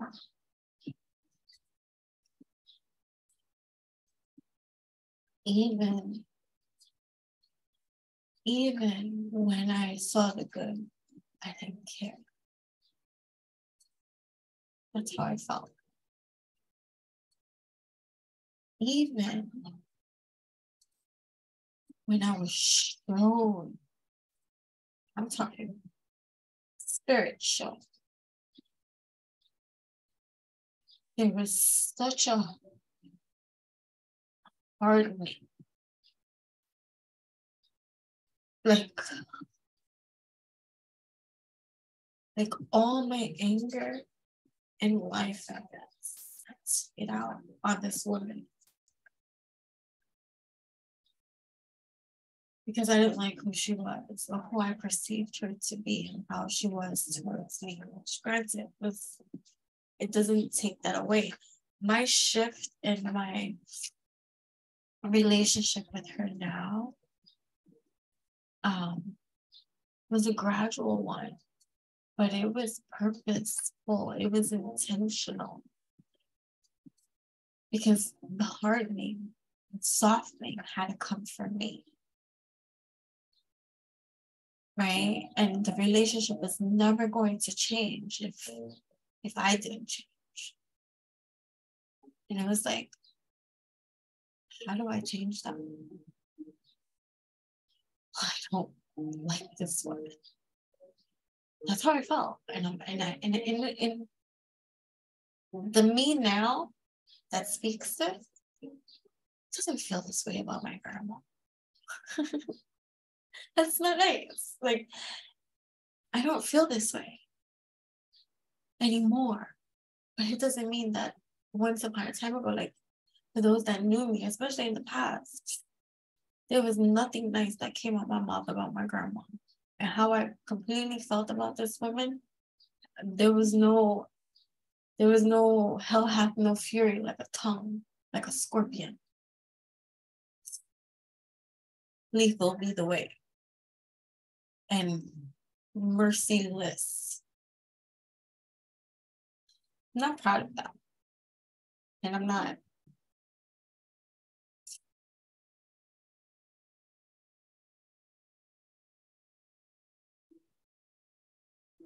I'm not promoting that either, because that's not the way. But I justified my righteous anger. And I projected everything else out towards this woman because of my perception. And there was no shifting it. And that was that. And so when I started shifting, because when you start working on you and the less and less, of course you have to sometimes get away from the environment that which made you sick. You know what I mean? And she was a great grandmother to my daughter. Nothing like my experience. And so I'm very fair. You understand? Like, even in my resentment towards her, that continued even after I had my daughter. Okay? My daughter's gonna be 22. This is a long evolution. So even though I respected her because she was good to my daughter. And so when I was on my healing and I was on my neutrality, I got to think better. I'm like, I don't want to feel this way because it doesn't feel good to me. Right? First, it has to be a little slightly selfish. And I'm not this type of person. I don't want to feel this way about anybody. Right? But I'm also real. And I feel this way. So, Spirit, what do you want me to do? That was kind of like my, the start in. Like, okay. I don't want to be like this. This ain't me. I see. I feel this way. So I don't do that fake it till I make it type shit. I'll be melancholic all the way through and be totally cool. Just I don't fudge with you, you don't fudge with me. Keep it clean. Right? But no, that's not how it could be. So I started to be intentional. Like, you'll receive your own insight on how to handle certain family situations too, because those are delicate. They teach you for dealing with the external environment that you could just, once you get into that power mode of empowerment, that is instant cutoff. The one notice you give me about your slick shit, Rick energy slide, where you thought you was gonna fly over. I've been dealing with devils all my life. What you thought? You gonna sit your ass down, cut the tie immediately. Like, you don't even get to stand next to me. Okay? Right? That's for the newbies, right? That didn't know how much you've conquered, right? That's the development. So the family does so. So you can look at it rightfully like that. Like, oh shit, you developed me to deal with these monsters outside to now cut that shit immediately in our life, right? Like, you look like my grandma, right? You know what I mean? So, what was I saying? So, because now I have limited contact, but still has to have contact. And this was even before I moved state, right? So this was even before I moved state. She helped me with my daughter too. Like, I worked all the time. And so I would come home later too. And so they would get out of work. They still worked, like my grandparents and stuff like that. And so they would get her from either school or the babysitter, if I had a babysitter, like, and then I would pick her up from them and then go home from there. Like, that was how it was, like, and then go home, do our thing and all this kind of stuff and repeat on repeat on repeat on repeat, right? So I had to see this woman, but I had issues with this woman, even though our relationship has a different, like, I don't have to live with her right now. So, whatever, she can't tell me what to do. Like, you know what I mean? And I just in and out, in and out, in and out, right? And so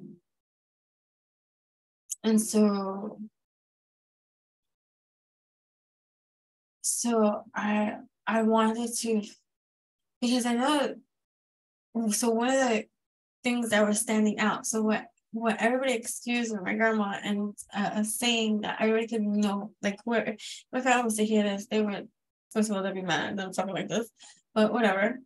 Be mad, stay mad. That's on you. I'm not mad. So, right. But they would be like, "Oh, grandma means well." And my argument and justification was like, "She means well, but what the fuck? That doesn't okay certain kind of things." You get what I'm saying? So I kept hearing that, like, quote, "But she means well." So I started exploring what she means well. So even though, sometimes we have to, right, just because, like, go back to Mrs. Dick's quote, not everybody's going to be like you. All right, so let me get to know this woman. So that's what started the exploration. Let me get to know this woman so that I can, as unbiasedly as possible, get to know this woman as much as I can be.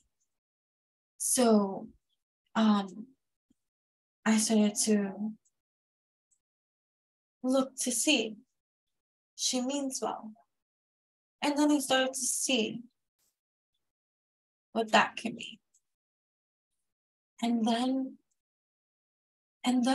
I remember there was a story that although I've heard it before, I heard it again. You know?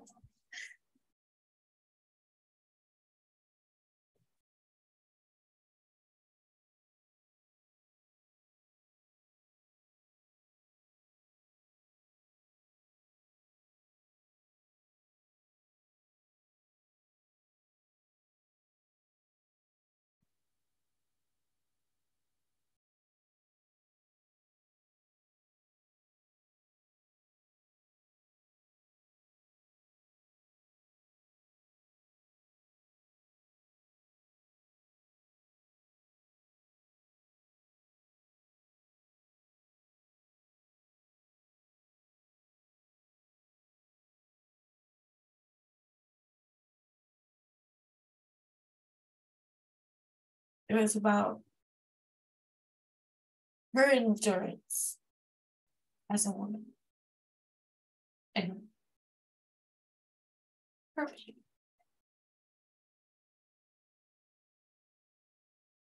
And her alone. So, because I understand the alone, and because I was open to this new experience, I was open to receive with compassion something I lacked for her before. Like I really lacked it, even though I understood it intelligently and with wisdom, I didn't feel it here. That's just being real. I knew it here, but I didn't feel it here. I didn't give a shit. Right? When you don't give a shit about another person, it's so easy to lack compassion. I don't want to be like that.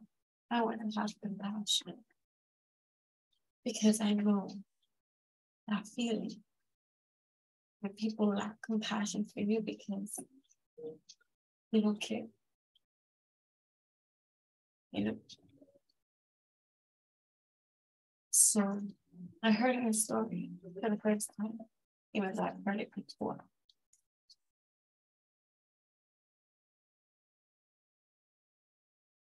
And the divine just moves me to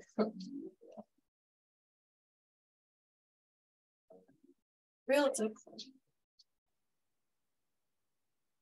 And a solution came. Every time I meet this woman, I'm going to look for things I like about.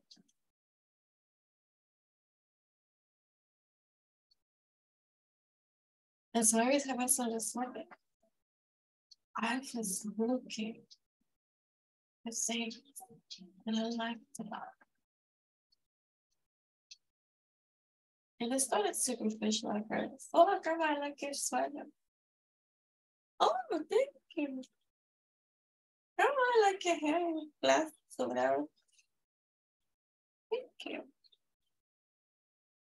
And I didn't see the shift because that's not what I was looking for, the shift. I was looking for not having an issue anymore. Anybody, really. And she was a big issue for me. You know what I mean? And so the resentment, before I knew it, didn't exist anymore. That even old friends that are no longer my friends now, I remember asked me, like, yo, you used to hate your grandmother. I'm like, I don't hate her. I respect her now. So I had newfound respect. And you know how they say sometimes you may not love the person that you like marry, like old school generation when they would get married, they were like, but the husband or the married couple over time that honor their commitment and marriage and stuff like that and have this respect for each other, respect turns into love type of thing. And it was interesting because even though as my grandpa too, in his frivolous ways, and extramarital affairs and all this stuff. Like me, I like to ask hard questions that might seem like you don't ask the person that, but I do. I want to. I want to ask you. I want to ask you what you won't ask yourself. You know?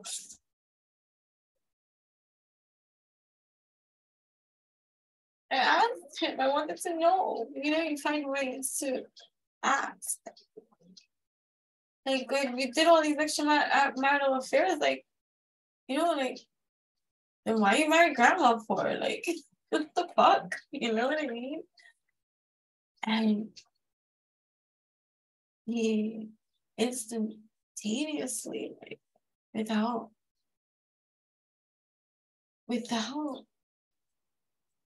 thought, he knew. He said no. And he just started speaking so highly of it, with respect. As if that's why I'm with her, you know? And it was just twisted, you know, toxic, right? It could be. Where I am with that. But you get what I'm saying? Like, yeah, you know? I don't ever want to be a man's doormat, tolerate or settle, right? For that which I could just have peace by myself. You know what I mean? I've learned that in my celibacy, my abstinence, and my discipline in that kind of acts, and not just being frivolous, but just because every time Dick and Harry want to give it to me, oh, sure, I'm going to take care of you more. Hey, you want to be my wife? Sure, like if we say this to just everybody. Okay, I love you. But okay, that don't mean nothing. But I'm not saying, you know, whatever. Anyways, people always think they want to date somebody, and so they date them.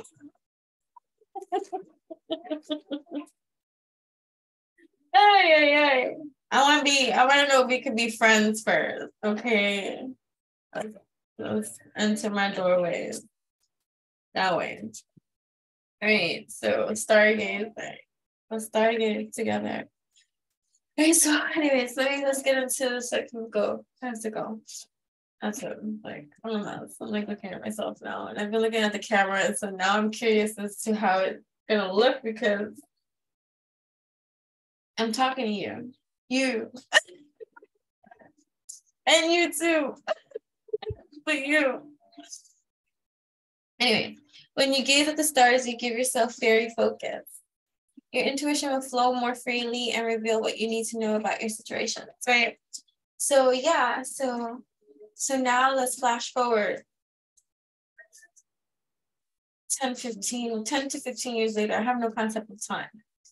Well, let's flash forward that our evolution of relationship is, you would never believe we had issues. And the way that she's like, you know, speaks as like, you know, me, and or in the way that I refer to her and stuff, like that is an evolution. And did anything change? Not really. But I see the change, and that's because I have changed, right? And so the development of that and our relationship, like, so had I not made those conscious shifts, is what I'm saying, I would have never known this side to my relationship and the evolution of my grandmother.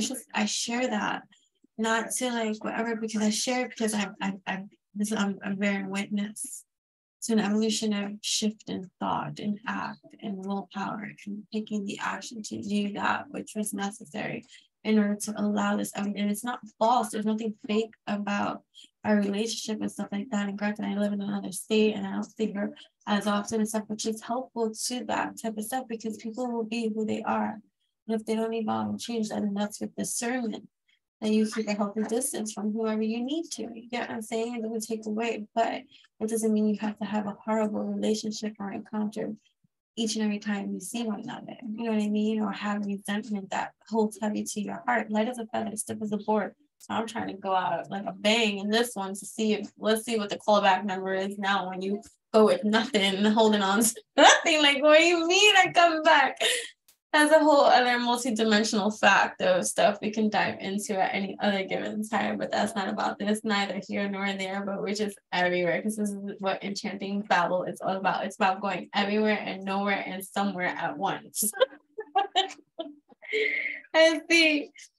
New beginnings. This fairy godmother heralds the joyous news of a new baby. Say what? New baby, but it doesn't have to be a baby. It could be a new baby, and even just new baby and something new baby. Like, what could be your new baby? What's your new baby? What's your new baby? Okay. Or the birth of a cherished idea. That could be a new baby. Protect and nurture your ideas as you would a baby. I love that, right? So I want to thank you so much for tapping in, turning on, tuning in. This is your opportunity, if you have yet to like this video, to let me know how you feel. Let me know what resonated with you. Let me know the humming experience for you. Let me know which was your favorite tips and tricks and life hacks and evolutionary content that was covered through the Enchanting Babbles that you feel resonated with you most, or that felt true to your heart, or that is like inspiring and helpful to you, motivating you to get unstuck from wherever you might have been a little and now you're like, oh, thanks, you know, that type of thing. Go outside, yo. We were talking about outside, right? Go outside. It's time to go outside. Oh, I'm gonna take a picture of that. So definitely go check the community board here at Enchantress the Babbler. And if you're not yet subscribed and you're watching and you find yourself keep tapping in, turning on, tuning in, and you're not subscribed, what is your fucking problem? Subscribe. Okay, don't have a problem, right? Come subscribe and then go outside. Right? It's time to go outside, tune into the powerful peace of nature wherever you are, and feel at one with your habitat. Like, and don't, so also, like, you know, sometimes like with the thing with the technology, what I was saying, like I was ruining it for myself and thinking that because I didn't have the technology, that which I thought I needed, that meant that I couldn't have any experience. And meanwhile, I allowed myself to have the experience anyways, in the way that I was allowing myself to have the experience, and in that it grew. And now I'm so much more comfortable behind the camera talking and just allowing the babbles, allowing the flow, allowing myself authentic to grow on camera. You know, this is all documented and stuff like that. You can go back to the very beginning. I have not been allowed, that's part of the rules too, on my journey, to delete anything. So in all my postings and stuff like that, nothing has been deleted. All of this is a documented journey from enchantingbabble.blogspot to enchantingbabble.blogspot.com to Enchantress the Babbler here on YouTube. To my website, to Enchantress on Instagram is a big motivating factor. That's also, nothing has been deleted. Stuff has been archived, but I've been slowly releasing the archive because I'm not doing that. Like, you see the whole documented journey of my own evolution of even showcasing myself. Because when I first started Enchantress, I barely took pictures of myself or ever showed myself on camera. I did a lot of funny memes or posts and poetry and all that kind of stuff. You know, or things that make you think, or things that make you laugh, or things that make you thought-provoking, or something like that. Like, so the evolution of even just coming on camera, and even when I first started my YouTube, the evolution of that, I used to be yellow. I used to be yellow. But yeah, so the evolution of you, right? Coming into your own, right? Ruining your own reputation. Like, never mind what somebody else thinks you to be. Just be who you are, right? Be who you are. Never mind what they think. Never mind what they say. Ruin your reputation in every kind of way and come undone as you are. Surrender. Be vulnerable. Be yourself. And roar as loud as you need to be, right? As loud as you need it to be for yourself, to hear yourself, to finally hear yourself and to set yourself free. And never mind what other people think and stuff like that. Just understand it from the perspective of, this is your own evolutionary experience, and you can have it however you want. however you want, however you need it to be. I always say whatever brings you there, as long as it brings you there. And in different pockets of time in our own life, you know, we have different things that wake us up and bring us there. There was a time in my life that God brought me there. Talking about like church God. You know what I mean? Even though I was raised on Catholicism and I taught catechism and I taught Christianity as well. Like I've been a teacher of different types of sorts for a while. Right? It starts somewhere, right? So all the things that you have been activated upon on this earth to do that you found yourself doing in different kind of aspects, different kind of venues, different kind of spheres of hemispheres, different kind of states, even if you've done it in different states, but all the things that you have done that all correlate to your mission here and whatever that is. And the mission too is partly waking up to you and whatever voice of expression that is for you. And being unapologetic about it. Like, why do you need to apologize for that which you are? Like, hop the fudgety off. If you got an issue, go get a tissue and wipe your ass with it. That's what I'm saying. I don't know how much more colorful you need me to be up in here. You know what I mean?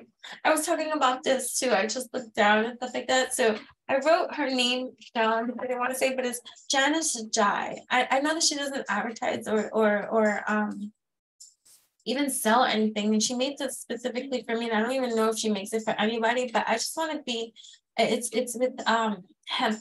Right, but she literally made this from scratch and stuff like that.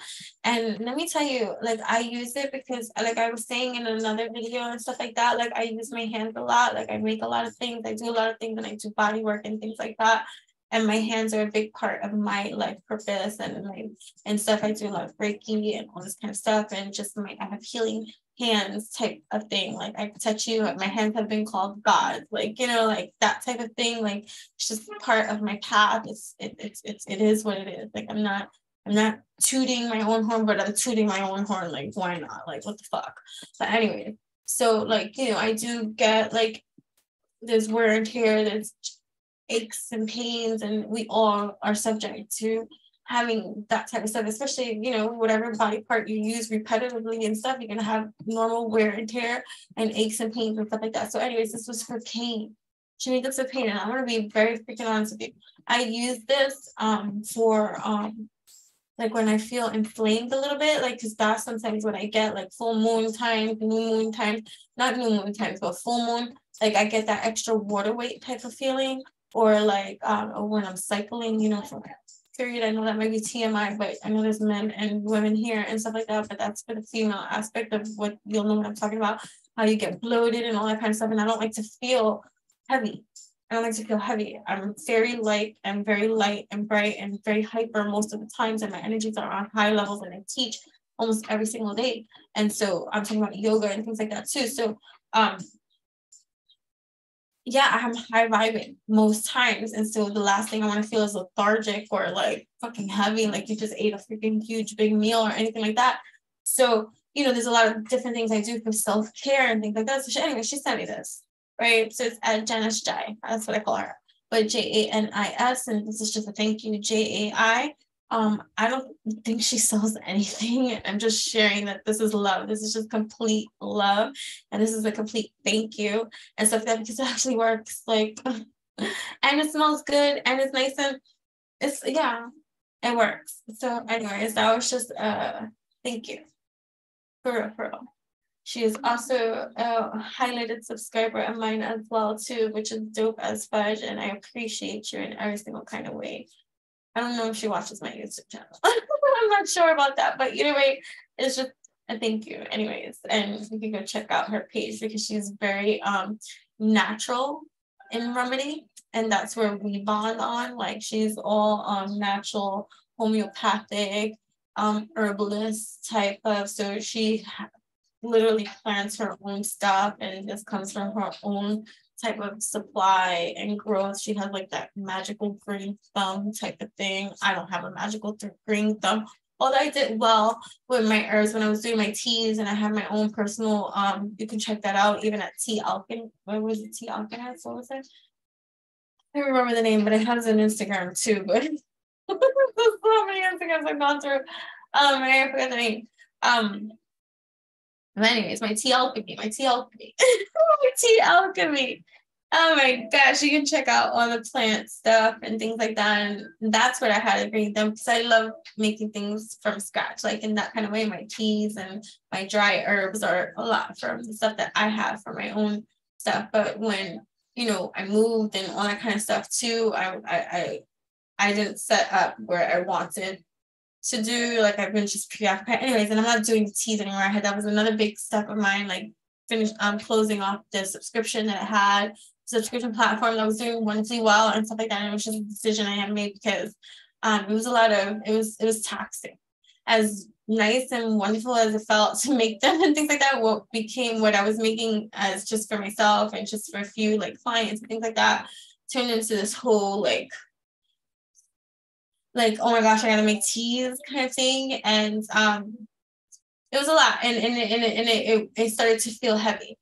And so I gave the amount of notification for the end of the year, that I closed it, and said, so all subscriptions were canceled at the end of the year, and they already received their last teas. And so I'm not saying that I'm never gonna do it again and stuff like that, but yeah, that was a lot. And so we learned. That's why, so this year is the Muse in a Box experience. So that's why, like, every year I do something different on witchyutopian.com. And so this year is the Muse in a Box. And I've been really enjoying making the Muse in a Box experiences, which is really nice. And I get to make an intimate box experience for you every single month. You could also, it's monthly, the subscription. Like, you could also buy it one time. To see if it's something that you would like to receive every single month and stuff like that, and then subscribe after if you actually do like it.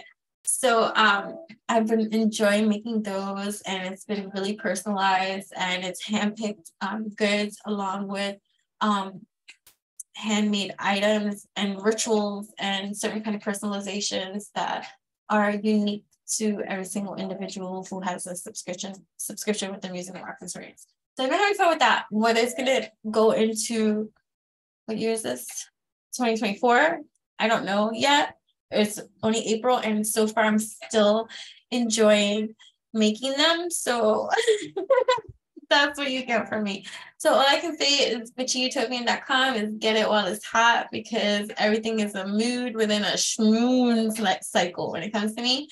Because I make that which I feel called to make at the time that I make it, and that's when I make it. And then whether I continue to do it, or like, it's the same thing like with the wands and stuff. I had the whole year, the year before the other stuff, I was making wands, and then after that, we stopped doing the wand, the one of a kind wand orders and stuff like that, because it started to get I was dealing with other spiritual business and sabotage. Like, it just got blocked because they thought they were going to be on some slick Rick, like, act like they got a damaged wand and like try to do that whole like bad review kind of thing and all this kind of stuff. And they thought that because they were a close friend of someone that was of mutual regard and love to us, that I wasn't going to say a damn thing or call them out on that, which they did. And they felt stupid after that too, and try to fake the funk and act like they and still we won't call them or put them on blast, even though they have their own social media and own spiritual business and all this kind of stuff. But hater, raider, and negative energy B, and that's the type of energy I don't want around me anyway. So we could be tired really deep with all that kind of stuff. But people thought that they could come up and run some kind of fucking amok. Nah, you get cut. Like, fuck out of here with that bullshit. But anyways, and so I just started getting tired of like having to now like do the way that I have to do. Like, even still to this day, like even people with personal readings and stuff like that trying to get me to go to them, like, dude, I feel your energy through the thing. This is a no-go. This is why there's steps too, like, you know, there's a whole screening process. Like, I don't accept every single request or order and stuff like that, because people be funny. everybody had to go to the police station to file reports on certain kind of things that was just not good. Like, it was like, what is this? This is not good. Because people do find the time to do nonsense. And it's like, and then you have other people that like, well, how can somebody do that? Because that's what I get asked after, but like, who would do something like you, what, like, and also too, like, who are you? Like, somebody clearly fucking charming enough that people want to be assholes. Like, I don't know what to tell you.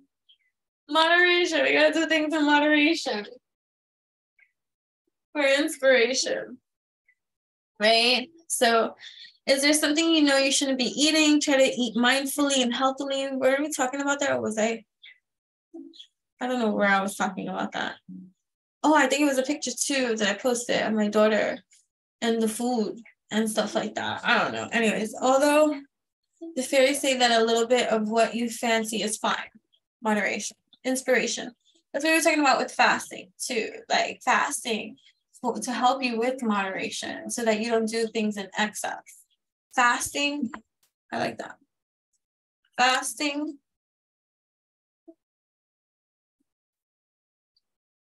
to help balance your moderation skills. Condensing it inside. Right? Inspiration. Be prepared as you'll soon receive a visit from the fairy of inspiration. Come dusk or dawn, she can call at any time. I like that. Right? So, but yeah, what else were we talking about before I start closing it up and making sure that I complete that which I started saying, because that's another thing that I'll be working on consciously too, instead of like skedaddling out of here, because a lot of the time when I go into a channeling flow and then the human comes kind of back, the human's still on that reserved kind of shy nature, and so I speed up the process. Like once I'm in my channeling flow and I'm getting to that kind of like, you know, linguistics of a channel, a flow, and it's just a go, there's no thought process. The human is here, but not here. You get what I'm saying? Like, it's just like flow gasmic. Like, it's just like, oh, speech and blah, blah, blah, all this kind of channeling, right? But when the human does jump back in, it's like, you sit in and he's like, present, I'm here. And it's like, okay, so, hi? Like, what were we talking about? That type of thing. And so I'm working on that. And so, you know, because sometimes the human jumps back in during channeling flow and then the flow doesn't get finished. And then it's just like, what were we saying? Oh yeah, that thing that we were saying. So go outside, right? Finding balance. That's what that said, right? Finding balance. Right? So find the balance between your work, rest, and playtime, and you will have more energy, harmony, and productivity in your life. Take a power nap. Oh, we were talking about power naps too. But yeah, so what else? All right, so fasting. What else did we see? Paradigm shifts. You know, for those of you, thank you so much for hearing my story. You know, I didn't know I was going to share it. So thank you for those that sat through that, because that's not easy, right? Like, that's what we're talking about. Like, it's not easy to be vulnerable, to put yourself out there, but I don't do it for victimization. I do it for, because I can only speak from my own experience, one, and two, it's for educational purposes, right? Because you're going to take with it the mana, the gem that it is, right? And process it for your whole mind, body, heart, and soul. And the healing alchemy that my share does alchemize and bring in energy, right? And because it's from my energy, it's the energy, frequency, vibration of this alchemy. And it's a healing one, right? This is how when the one helps itself, the one helps the all, right? So it's like getting into that channel space of healing alchemy that is like shared with grace, handed out here in space, where space-time continuum is fluid, and there is no boundary between you and I. That's only from a human conception, right, of perception, of understanding, right?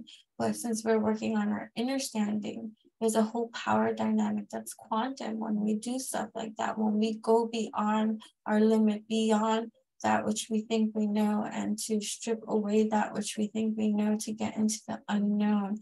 And that's scary. That's not easy, right? That's like, oh my gosh, like, and then the fear of expression, because there's such a harsh environment that we come from.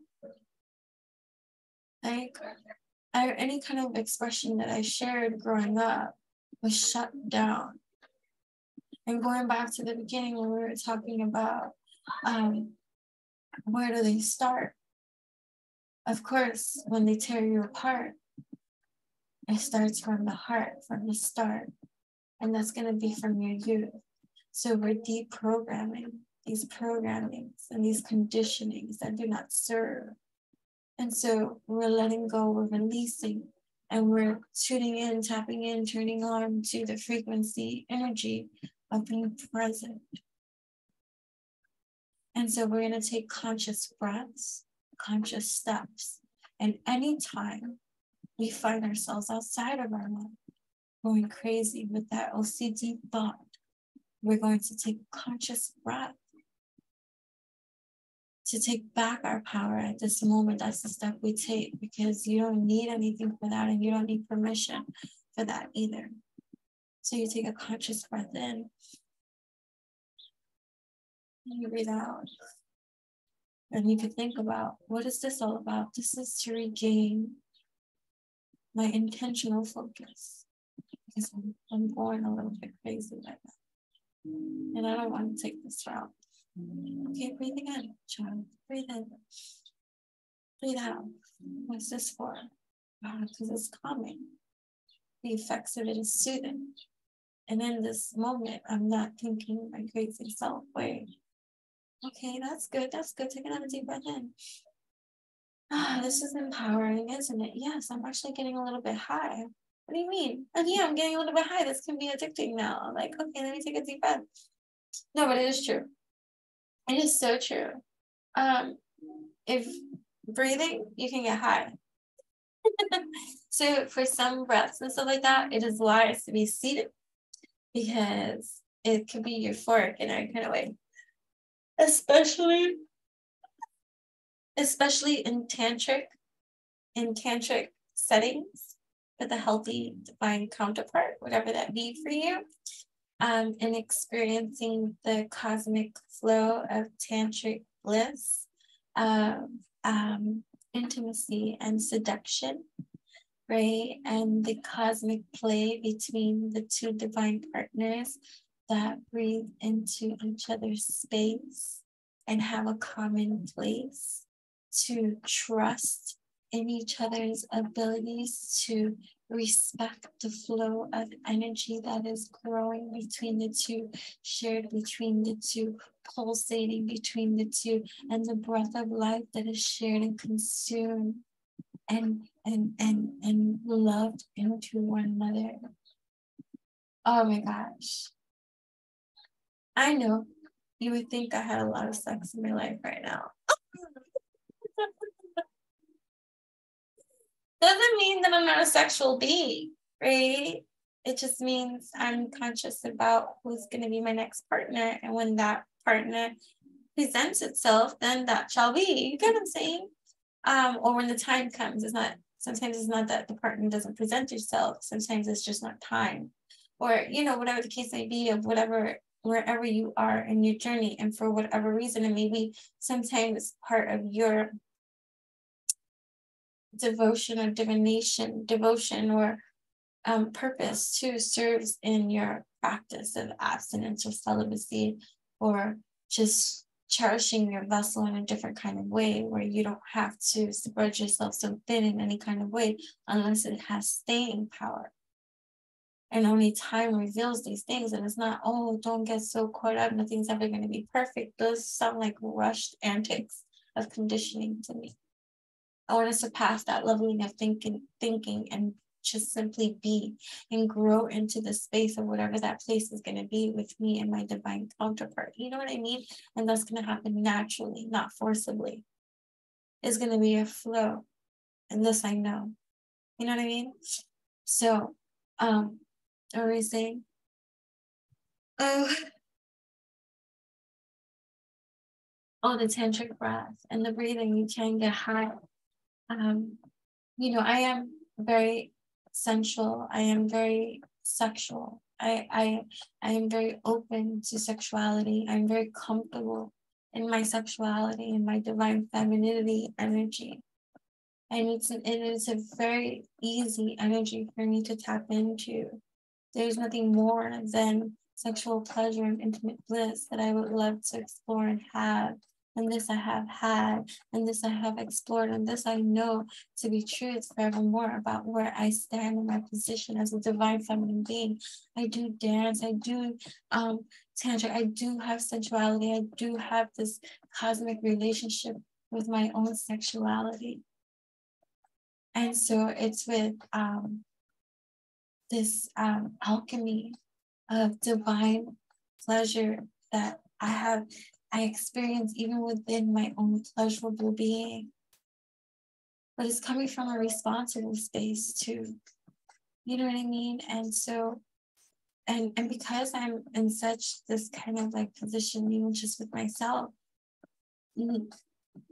I don't want to be in a defensive position to say why I'm still celibate or abstinent, why I haven't succumbed to the pressures or pleasures of romance or sex, which is one of the most easiest things I can get or have or experience, right? It's not about the need or the want or whatever. It's just divine right timing for all things cosmic and special. For me, it's special. And so, and just to think, if I had sex with every single person I had a connection with or an attraction to, what the fuck? The fuck? I wouldn't probably feel as whole as I do right now. I would have a big hole in my heart. I should be a comedian, I swear. Right? But, you know, go outside like you're repeating messages. I'm sorry, but that was funny.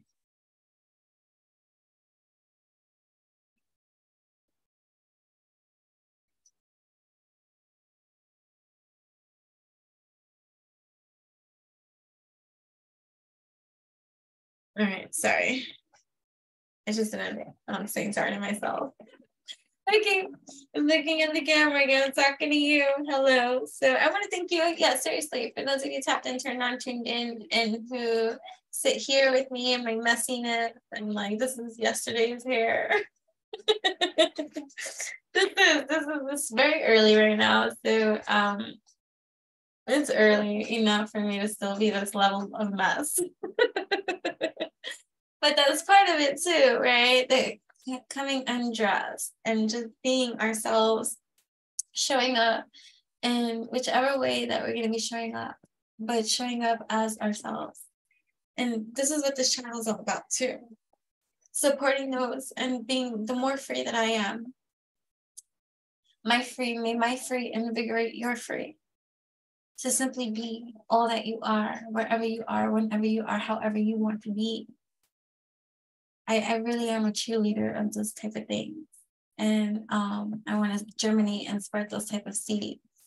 And I want you to DIY your own, strategize, and be there empowered, standing in your empowerment, your power, in whichever colorful way that looks like for you, in the way that you want to do, you do. You know what I mean?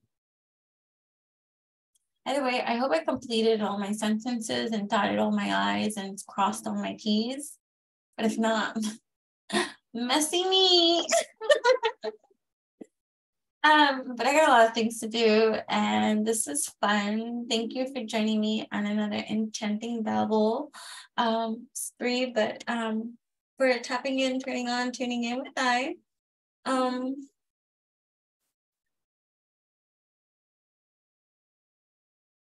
We're gonna do something before we go.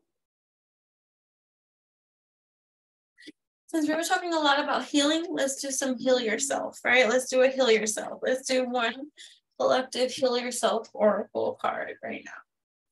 And I'll read it from the book. Heal Yourself Oracle. Thank you so much for tapping in, turning on, tuning in. What divine oracle message do we have for those tapped in, turned on, tuned in with I at this moment in time? What healing message, what evolutionary, revolutionary message that is going to be the catalyst to all the emerging, wonderful, infinite potential things that are going to be emerging successfully from within everyone who's tapped in, turned on, tuned in to hear the kind of solar eclipse type of empowerment, transformation, transmutation that's taking place here. What needs to be brought up to the surface, to be seen, to be made clean, so that one can tangible all that which seems intangible or missing from their reality at this moment in time. May strength empower them, right, to accomplish all that they set out to do, right? What messages here do we have for those that have been?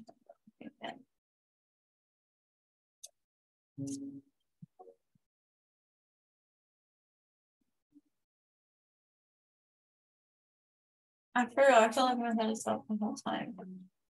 I can make this see this fine.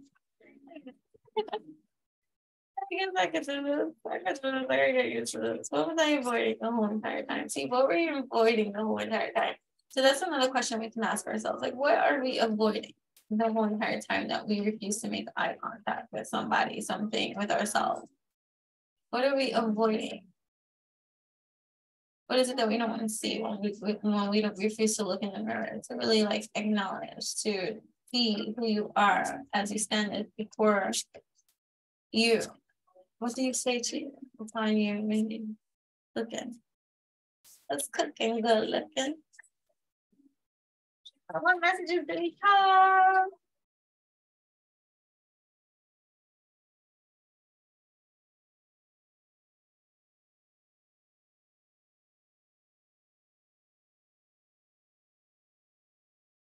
Here we go. Dreams, okay? Dreams. 3 could be a life path number 3. 2, dreams. Dreams. So when I looking for dreams, when I opened it up, I saw procrastination. So that could be something too that you could be working on or needing to transmute, getting to the bottom of that which you procrastinate on. You know what I mean? So your dream may provide you with important details about your current health issues or a creative idea you need to take action to make your desires manifest. Yeah, maybe your dreams are telling you something that you want to do or you want to have an experience too. Like you could be traveling in your dreams. You could be in a relationship in your dreams. You could be working on something in your dreams. You could be writing something in your dreams. You could be making love in your dreams. You could be working, like I said, working on something, traveling, driving, staying somewhere new. You could be cooking something, making something, studying something, learning something, talking about something, presenting something. But you're definitely doing something, right? Extract that. Right? So dreams can also give you clues about what is challenging you emotionally. Sometimes your loved ones who have passed over or people you have lost touch with connect to you while you sleep and offer you valuable messages that can give you peace of mind or the strength to persist through a challenging situation. Take note of both the dark and the light aspects of your dreams and particularly pay attention to any recurring dream, as they often have significant meaning or wisdom that can help you. Action. Before going to sleep, place a glass of water next to your bed. Oh my goodness. Right. So I have this glass of water, right, in my room where, you know, because when you do certain kind of candle work and things like that, like one of my ritualistic kind of things is working with candles and stuff like that. So that's just personally for me and all this kind of stuff. So I have a video of my cat drinking the water. Anyways, I just thought that was funny. You put a glass of water and your animals may drink it. And cats, there's no height. They can't they can't get to. So what do you have to say about that? So I mean, you can lock doors and lock them out, but try locking a door to a cat. The cat will harass you and be loud as fudge until it gets what it wants, and that's to open that door. Because you don't lock a door when a cat is in a house. And you don't lock any door. Any door that's locked, they want it open. They want to go inside. They want to be there too.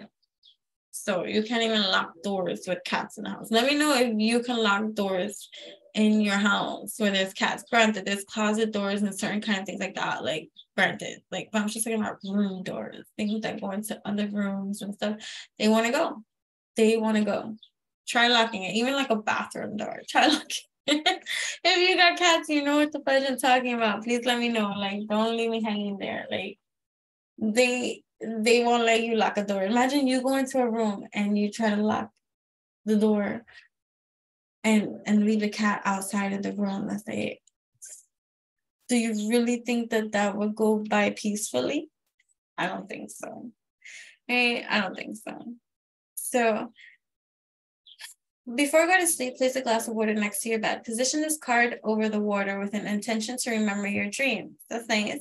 But you could also do that with, you could write, upon awakening, all my dreams come to me. Let me see. You can even word it, as I awaken, every rise, all my dreams come to mind. As I awaken, when I rise, all my dreams come to mind. As I awaken, when I rise, all my dreams come to mind. As I awaken, as I rise, all my dreams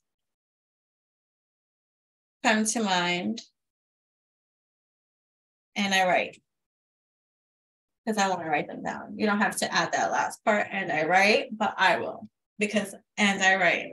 And then you can put that on top of it, the glass of water, right? Because look at what it says. Before going to sleep, place a glass of water next to your bed. Position this card over the water with an intention to remember. So you can write that down, say that out loud too, right? You're chanting that and stuff. And so position this card over the water with an intention to remember your dreams. Let the card energize the water, then take a few sips of the water. You know what I'm saying? You charged your water. You can also add a clear, crystal clear, a quartz crystal or whatever. Things like that, right? Relax and think about a question you would like answered. You can write your question in a notebook or repeat the question to yourself as you drift off into sleep. In the morning, drink some water from a glass and write down anything you can remember from your dreams. Be particularly aware of the feelings associated with a specific scene in your dreams. It can reveal a great deal about how you unconsciously feel about yourself and the people in your lives. Yeah, okay. That's nice, right? A card fell. Cycles. Card fell. Real life path number 6. But look at that. 3, 6, 9. My Nikola Tesla is my spirit uncle in this life. Seriously. I think it's a joke. We can talk about that in an evolutionary blog. How Nikola Tesla made himself known to me. Right? But always speak a hell of a different languages. It's interesting.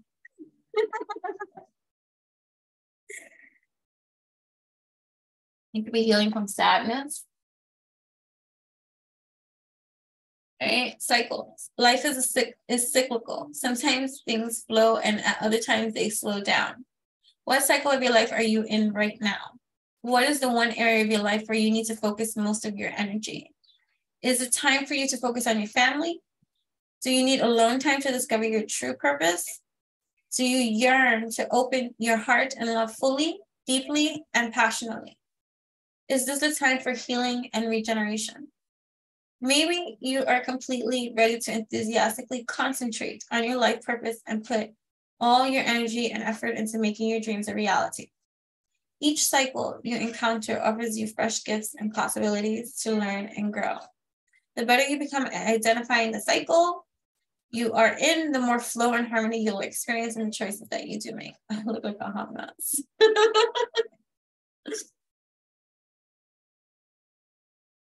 Your body is the key to showing you where you are at. Do you have the energy and vitality to focus on your goals, or are you in a period of healing?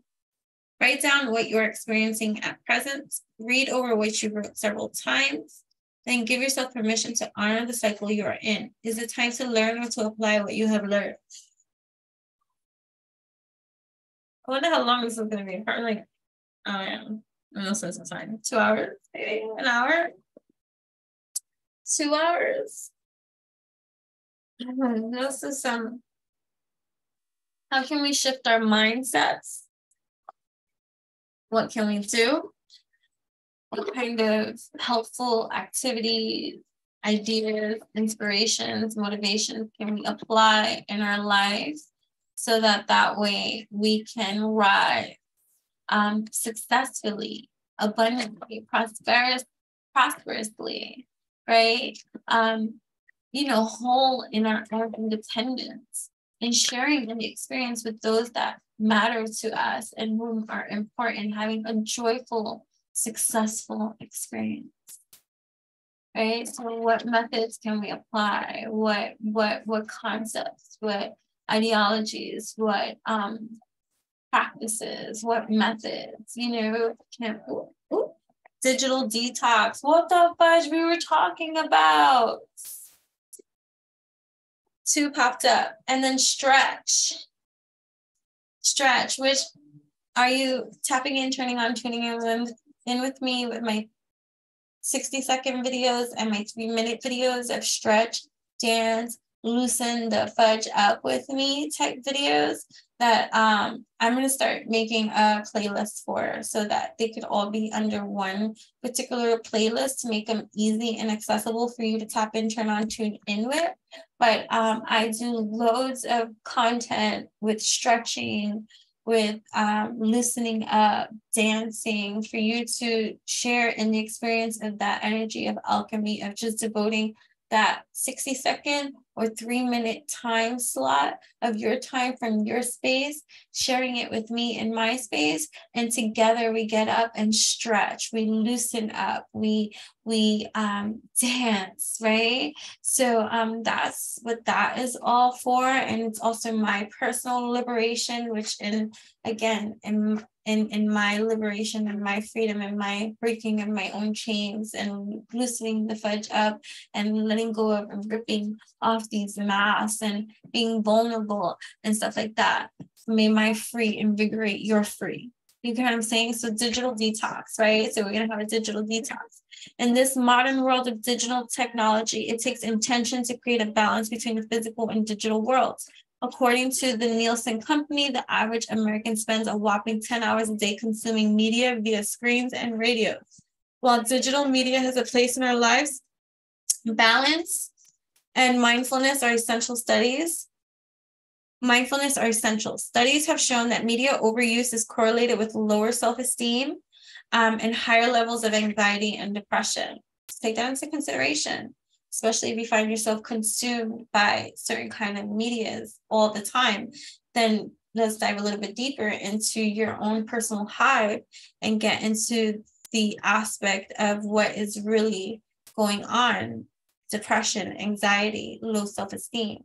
You know what I mean? Like diving into it's not to pick you apart and it's not to offend. And if you get defensive, then take that as a sign too about the offense living within you that takes it personal. So let's extract that so we can pick that apart and get to the nitty-gritty of what is bothering you so that you can move beyond that which you hold on to, in fear of something. You fill in that blank for yourself, So studies have shown that media overuse is correlated with lower self-esteem and higher levels of anxiety and depression. Toxic content is pervasive, and commercials often rely on fear and shame to sell products. These subtle messages affect us deeply. This week, take a step back. Limit your use as much as possible. and be more mindful about the content you do consume. It will go a long way in protecting your mindset from getting hijacked by harmful subliminal forces. So like, even for me, so how that saves me, like, even though I might appear to be on social media, let's say, because I post, right? If I post a lot and stuff like that, there's scheduling too for posting.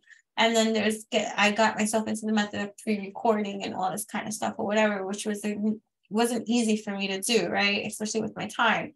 And then also, I post and goes. Like once I post, I don't really stay on social media. I have my moments and designated times for when I have that moment that I want to be absent-minded and free or whatever the case may be, where I go on my liking sprees and like I'll engage and stuff like that. And maybe a couple of minutes when I'm posting, like, but it's like post and ghost. Like, so for me, like, let's say on Instagram, like I post 3 or 4 different things within the hour or whatever. That's kind of like my social media time. Like, I'm not saying I'm even on there. It's just I'm in the middle of doing stuff and I can post or schedule a post and things like that, even with little picture posts and things like that. So it's just it's like, yeah, so I just feel like post and ghost is important for those that are social media content creators. Like, if you're a content creator, I know that certain things might matter. I don't know. I don't really do analytics. I don't really understand. Like, I as a content creator, I guess I should know these kind of things and stuff like that. But honestly, like, I really don't. Like, I'm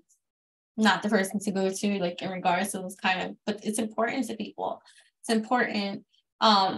Their analytics, I don't even know how to talk the talk. Like, do you get what I'm saying? So I don't know how to talk the talk, but like, there's stuff, like, and I'm not saying I don't see it. There's stuff, there's charts, there's things there, but do I really understand all that I'll see and think whatever?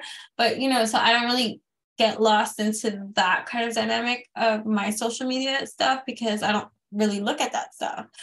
So I post and ghost kind of, and then like different things like that. So, there's just things you can do, like, right? Stretch. Most people stretch for the physical benefits, but stretching can have lots of mindset boosting benefits as well. It can release tension, reduce stress, calm the mind, sharpen focus, boost energy, and expand awareness. And I attest to everything. I'm going to say yes, yes, yes, right? I'm going to go through these one by one with you. And from my personal lifetime experience over here of just incorporating, I have not always been a physical exercise buff or anything like that, but I do have things that I do enjoy doing and that I like doing, and and then I teach yoga and then all this kind of stuff. But I'm not like, how like some people have to be like, flat stomach or muscle tone and all this. I'm not that person. But fitness is important, right? And being athletic. I've always been athletic. I play sports and things like that too. And there's just certain kind of things. And so I think mobility, like stretch your fascia, like stretching your body or joints, like qigong, tai chi, certain kind of martial arts, like, those kind of things. I do believe that they're helpful and beneficial. And if you can get into it, like, please do. Like, you may not like to exercise, but stretch your body. Not just like, wake up and stretch. Like, nah, really stretch your body. Like, when most people think that they stretch, and then when they have a moment with me, a session with me and stuff like that, they're like, oh, I don't stretch. I'm like, I know. I know, right? So, all right. So I'm going to tell you, right? So the physical benefits of stretching can have a lot of mindset boosting benefits. Yes, as well. It can release tension. Yes, it does. Reduce stress. Yes, it does. Calm the mind. Yes, it does. Sharpen focus. Yes, it does. Boost energy. Yes, it does. Expands awareness. Yes, it does. It can also improve posture. Yes, it does. I get complimented on my posture all the time. It's not like, I'm not joking about how many people talk about my posture. And it took all these people talking about my posture for me to recognize my posture and finally be like, you know, yeah, I guess I do have good posture. And the only thing I can attribute it to is my stretching lifestyle and yoga, yes, and stuff like that. But even when I'm not doing yoga, that's why I had to really think about what is it really that has contributed to my overall good posture, like, you know, position, the way that I walk and all this kind of stuff. And it's not, I can't say that it's yoga because I didn't always do yoga, but I have always stretched. Do you understand? That's what I'm saying. I attribute it to stretching over all the different, like whether I've gone to the gym, whether I'm in the gym, whether I dance, whether I'm doing yoga, teaching yoga, whatever the case may be. Those things are wonderful too, granted, and things like that. But it's the stretching. It's the stretching. It can also improve posture. Yes, it does, which has been correlated with an increase in confidence. Yes, it does. It increases when you have great posture. You get a confidence boost. You're sitting well. Your spine is straight. Your blood flow is circulating. It's going, like, you know, just think about the posture and the vertebrae of your spine and all this kind of stuff. So you're going into this kind of majestic line, right? Like, let's just think about the chakra blast. So from the top of your head down to the bottom of your coccyx area over here, right? And then the blood flow of how that goes into the different areas of your body and stuff is very important. Blood flow, stretch, it's tied with, it's infused with your blood flow and circulation, like, honestly. Like, so imagine if you stretch your body or when you get a massage, right? And I'm trying to, like, if you really don't get the importance of it, I just want to a little bit more, right?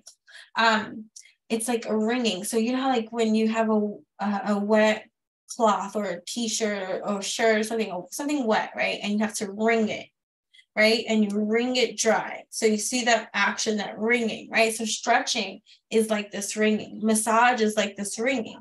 And so when you wring your internal, like your muscles, your blood flow and all this kind of stuff, you're creating a wringing sensation in your body that's allowing for a new pumping of oxygenated blood to filter through your system, right? You're also pushing any kind of stagnant energies, blood flow that might be slowly circulating in certain kind of like tunnels and canals, and the way that the blood flows and the capillaries and all these kind of like functions that happen internally within your body system. I don't want to get into a whole physiological, like, you know, I'm not the person for that either, but I'm just saying, like, you have all this that takes place. And so this ringing that takes place is new oxygenated flowing blood pumping through your system. Why do you think sometimes when you go for like a massage or a certain kind of like procedure, or like, you know, like let's say cupping or things like that, you get itchy after? That's because new blood flow is circulating in your system. And so itchy you can get because blood flow is circulating through your system. So anyways, imagine like the ringing and stuff like that. So stretching is bringing your body, right, to pump healthy, new oxygenated blood, right, that may have been slower to move, like around, helping it around certain areas that might be stagnant or whatever, and you're just promoting more healthier flow anyways, period. Like, it doesn't matter, like, and you're doing this for yourself when you do these kind of things too, on top of loving your fascia soft, right? Because you don't want, over time, a lot of the times when degenerative bone disease or freaking osteoporosis, arthritis, like all this kind of stuff, like, it's the eating away, and it also comes from a tightening, right? So if you don't stretch your skin, if you don't stretch and move your body, move your muscles, move your joints, all this kind of stuff, it's going, the system will eventually, like, it's like atrophy, right? Like, it's going to fail you. Like, if you don't use it, lose it. If you don't use, if you don't use it, you lose it, like that type of thing and stuff like that. So, so it only speeds up those kind of processes, especially if you keep getting tighter and tighter and tighter and less and more rigid, like the hinges. Just think about like AD40, I don't know, WD-40, I don't know the name of it, something like that. Like when they spray on like hinges of the doors to not make it squeaky, like spray WD-40, like, you know, that type of thing. I don't know, like, you know, so it's like you're lubricating all your joints, muscles, and blood flow to flow. Like, I'm just a big advocate of it. I get passionate about stretch and just our body movement flow. Like when I studied massage therapy and occupational therapy, massage therapy, one of the biggest things that it was important for the school that I was in was proper body mechanics. And for me, I guess this is the Virgo that lives in me, right? That about the proper body mechanics and having longevity in this career, having longevity in the usage of your body and stuff like that, and not overusing it, not hurting it and stuff like that. So we had to take Tai Chi. I had to take Qigong. I had to take yoga. I had to take different kind of Asian body works and methods and practices in order to have the proper body mechanics and movements so that I didn't overuse or wear tear. So I was already up until this point in my life, because I tell you, I grew up and my dad was heavy into martial arts, and so I'm very conscious and aware and cognitive and of my body and all this kind of stuff. And from having a C-section with my daughter, and how limiting that became when I started to have these pains and stuff like that, that kept me stuck, and I would freeze up and be in like this ridiculous like pain, holding on, like, what the fuck is that type of thing? And I was like, no, this can't be going on. And so incorporating certain things into my lifestyle, and now knowing that I never have that pain again, and this is coming from years of experience, and saying, well, what contributed to that? What caused me to no longer experience that kind of suffering that I was clearly suffering from? And when you put it all together and you see over time, and you see your own statistics about what it was that brought you to this space and this place, I'm saying stretching has been a huge factor into my own overall health, youthfulness, you know, whatever the case may be. Like, you know, anyways, just oversharing. It's enchanting babble. So anyway. This week, try doctor-approved stretching for at least 5 to 10 minutes each day. I say at least 3 minutes. Remember, we were talking about quality over quantity. You can't do 5 minutes. You can't do 10. You can do 3. Do you understand the logic of my 3, 6, 9? Like, you know, whatever. Start with gentle stretching and work a variety of areas, focusing a little extra on any place that feels tight. Hold each stretch for 30 seconds. Go check out my Amazon affiliated shop. I have a stretch shop in my Amazon affiliated shop, and there is this amazing tool, I kid you not, right? That all you have to do is throw it over any doorway, okay? Any doorway, and you could trust in this mechanism. I'm talking about, I throw myself into it.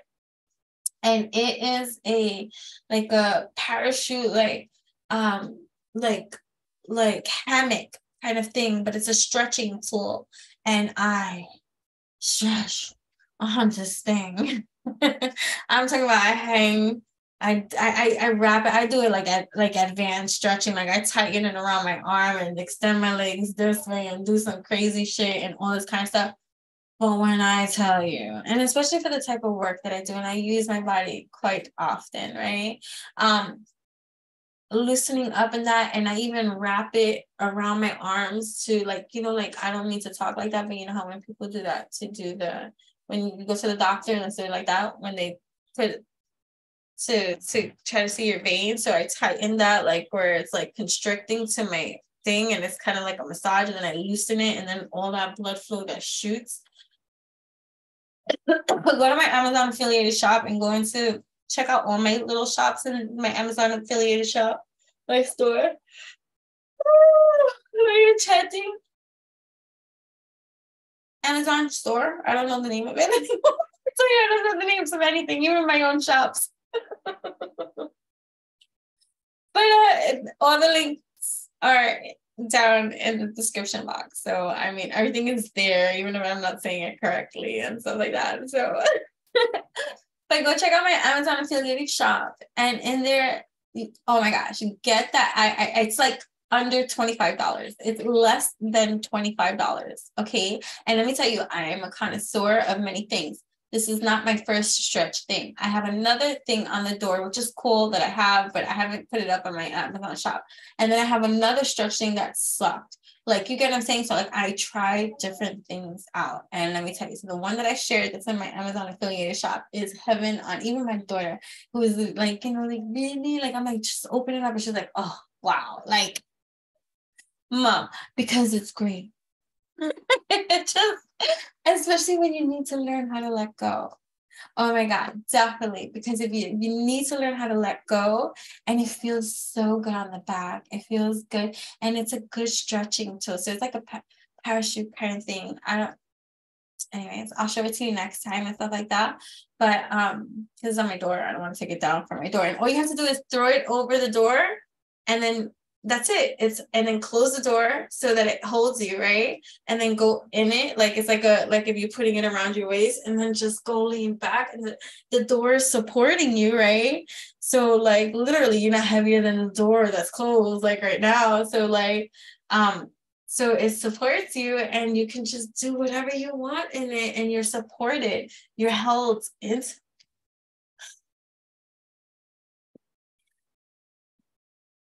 I cannot begin to tell you how wonderful that feels.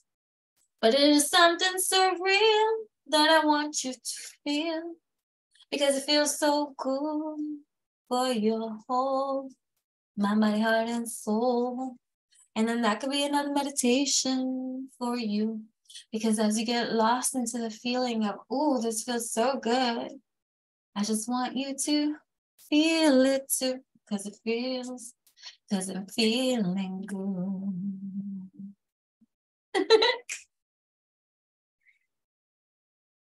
Because I'm feeling goody.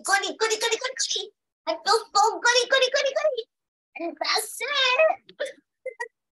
Okay, so start with the gentle stretching and work a variety of areas, focusing a little extra on a place that feels tight. Hold each stretch for 30 seconds. This, trust me, you're not going to want to do it for 3 seconds. 30 seconds is good. It starts with the number 3. I felt that. I so felt that. So we're going to start wrapping this up. But what was I going to say? Oh my gosh, I got some cool new things that I'm going to be announcing soon enough. Yeah, so and also new things that will be available at witchyutopian.com's shop too, that I'm excited about as well. Yeah, it's just a lot of things developing, right? As with you, right? As they should. Absolutely, right? So I'm going to finish reading the stretch card. So hold each stretch for 30 seconds. Concentrate on your breath, like what we were doing earlier, like focusing on our breath. If you ever want to do meditative or breathing exercise with it doesn't matter what state or where you are from, Zoom sessions are available. You can go to witchyutopian.com or contact me directly to learn more about services, about any kind of coaching or guidance and things like that, or sessions, tarot, oracle readings, or whatever the case may be. Certain kind of channelings or readings that you want, blueprints that you need, whatever the case may be, witchyutopian.com. You know what I mean? So even motivation sessions, coaching, motivational coaching, things like that. Yeah, muse like sessions. Yeah. So many different things. You can go to Witchy Utopian, you can contact me directly and let me know, because we freestyle every remedy, because every individual is an individual and no one session is ever the same. And so I don't like labeling systems in that kind of way. If you're not sure if we would be well matched, you could always contact me, hit me up, let me know what it is that you're seeking. And if it's something that I can do, I can always reply back to you with what kind of remedies are key that I might have that I can offer you at the time. And if it's up your alley and something that you want, then, you know, we customize every single session anyways, because every individual is an individual and every session is never going to be just like somebody else's. You got what I'm saying? So yeah, that's customization. I am all for customizations. So concentrate on your breath as you ease into new terrain with your muscles. Be careful not to stretch beyond your comfort. If you want more details, check out a few videos online or session with Enchantress, me from witchyutopian.com. You can schedule our time together over there. And if there are no time slots available that you can see that doesn't work for you, you know what I mean? I do try my best to accommodate. And so if that fits your narrative, then you can contact me directly at witchyutopian@gmail.com to further discuss what can possibly be done to schedule our time together. Okay. Be careful not to stretch beyond your comfort. If you want more details, check out a few videos online to get a better idea of what works best for you. When you expand the range of your muscles, you expand your mindsets as well. I like that. I like that. All right.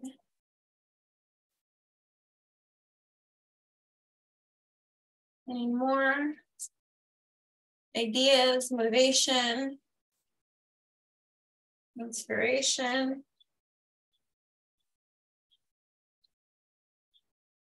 This is the introduction card. So I'm going to take that as a no. And I was looking at another deck anyways, so.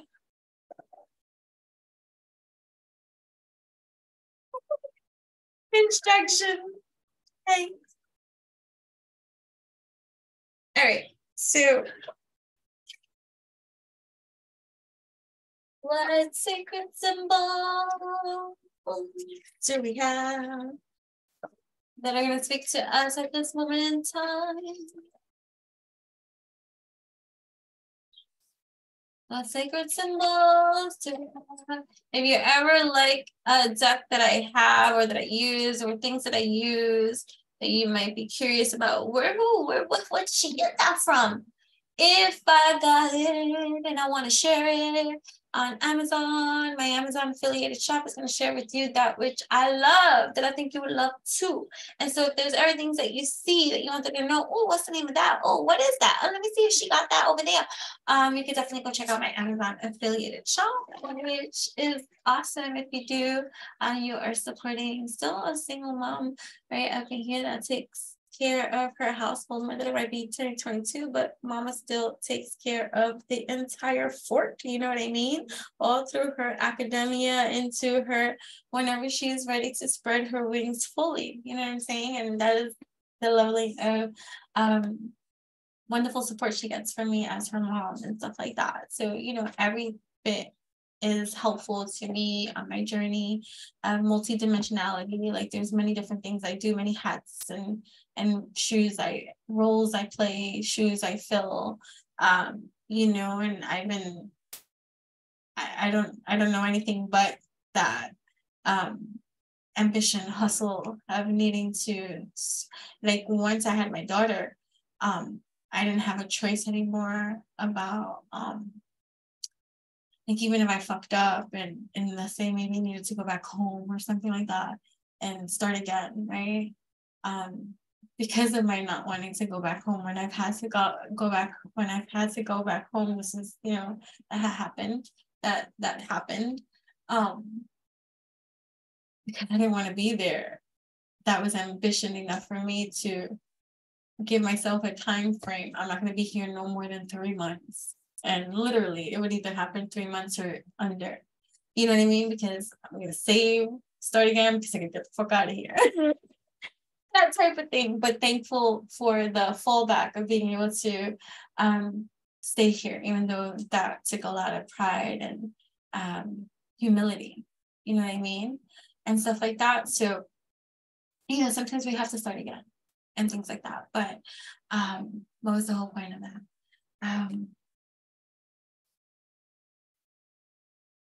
what is it saying? Like, I be feeling like that, like, because sometimes I get conscious of what I'm saying, like the human part of me that doesn't like to share. That's like, mind your business. Like, I don't need to say all of these kind of things, but I am, because it's for educational purposes and things like that, right? But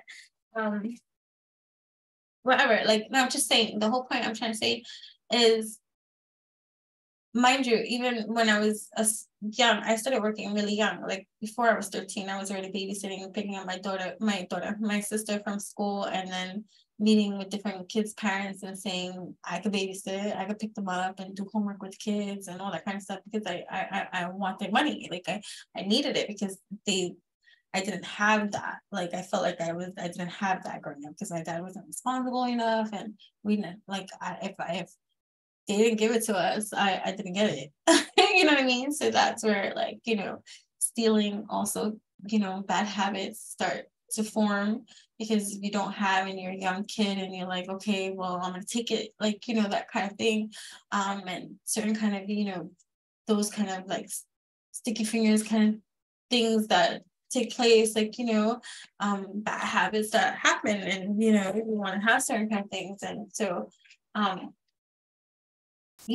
things not to be proud of, but I'm just saying it's still part of my story. So I'm not going to deny, like, things that have forged me into all that I am, everything that I am. And I'm not going to shun or shame myself for mistakes I have made, or not such great parts of my story. You know what I mean? I've done that enough already. And so it's enough. It's enough.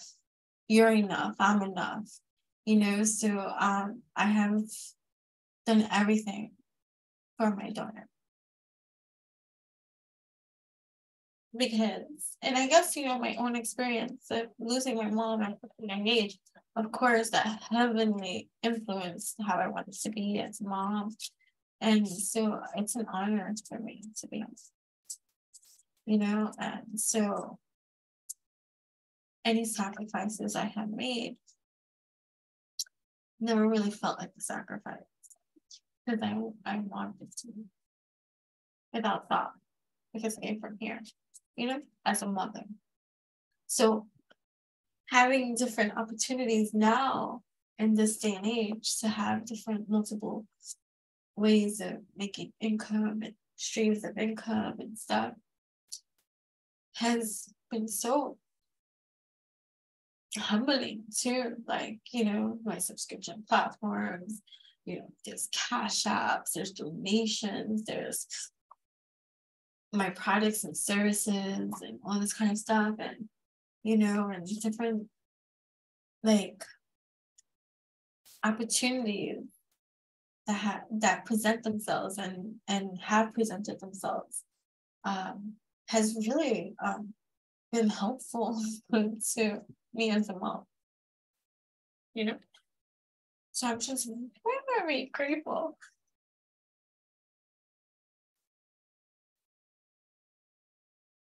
because everything always goes back to everything that I do.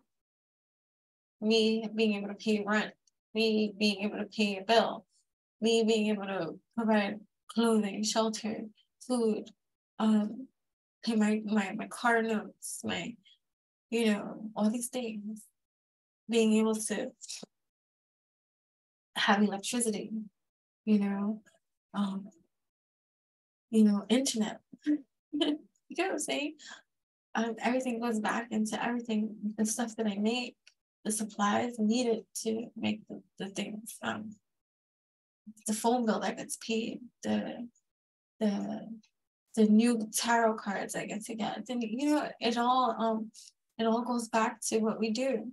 Even if it's food for me to eat, I need to eat too. You know what I mean? And so I'm so thankful for these opportunities. Like I'm grateful. I have nothing. And I've had everything ripped from me. And I've lost everything. So it feels good. It feels good I'm thankful to everybody that does contribute to that which I do as well. I'm extra thankful for you. That shit comes back to you 1,000 folds, 1,000,000 folds, triple, quadruple folds. Yes, it does. Spirit don't play with me. The divine don't play when it comes to me. And that leveling of alchemy. And you too, I'm not just talking about me, but I'm just saying, like, in terms of that authenticity, when you know that you've been through the ringer and you know your heart. And everything might not still pan out the way, you would imagine or want and stuff like that because of the harsh, cruel world we live in. But you're changing and shifting your narratives and your realities and stuff like that. And that's one step at a time, progress, right?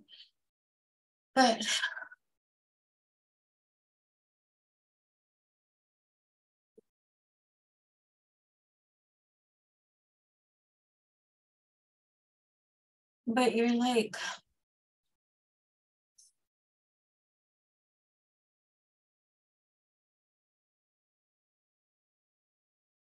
awake to you. And that still might be a slow process for your progress of coming out, but you're doing it.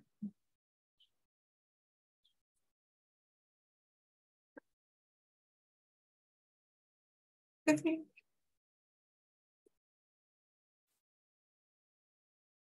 That's what this is.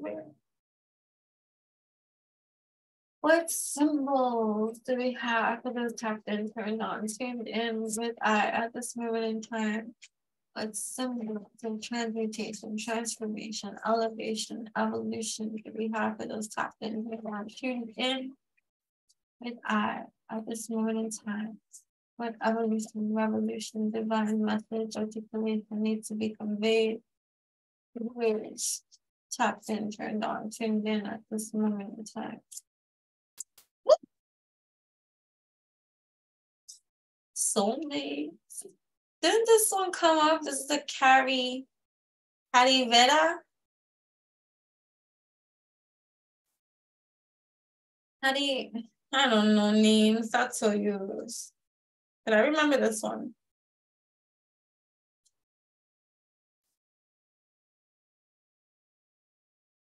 Anam Kara. I knew it was something. Right? A significant partnership, soul connection, and the meeting of kindred spirits. Ooh. Drawing this card means you have met a soulmate connected relationship. While this can indicate a romantic connection, it can also signify any relationship meant to work together on a soul level. This partnership is special. Learn from each other, be good to each other, and be in gratitude for the connection. Even our perceived adversaries are profound soulmate connections, like my grandma. You can always draw another card for clarity around the purpose of your connection. Meditate on this symbol when you want to connect on a deeper soul level with friends, family, or companions. Can also be used to call in a soulmate relationship. This can also be used to call in a soulmate relationship. Like if you draw the symbol when you work on the meditation on the symbol. I was talking about that the last time that it came up, and I see that now there's a delay. So annoying. Anam Kara or Anam Chara is an old Gaelic term for soul friend. Soul friend. So I was talking about like a tattoo, right? Like how cool. That would make a great tattoo. I think so. Right? What other symbols, messages, advice, articulations?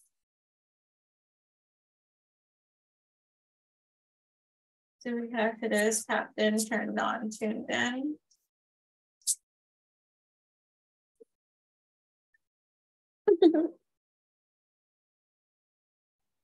Two cards fell. Time, meditate. Oh, yay. Okay. Time to meditate. Okay. Time to meditate. Here we go. 41. Could be 41 years old. It could be life path 4, life path 1, life path 5. It could be life path 4 instead, life path 8. Life path 1, I said, right?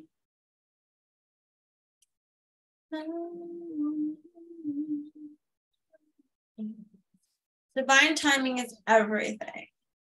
You are not stuck or heading in the wrong direction.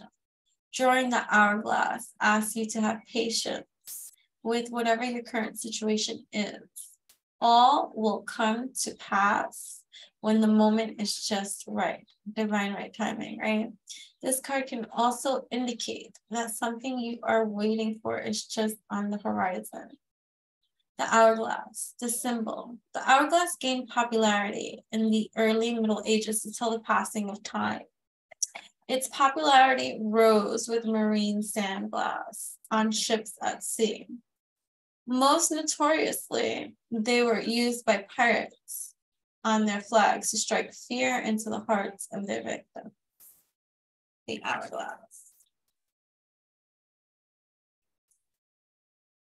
Meditate.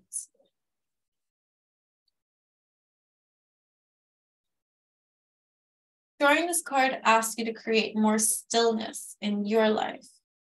Utilize meditation, breath work, and gentle activities to relieve stress and bring more peace into your entire being. You may need a break from daily duties for clarity. Your current situation may be distracting you, so more quiet time and less attachments are required. Meditate on this symbol or practice this mudra to feel a universal connection within every cell of your body. Right? This mudra. Right? Can you see?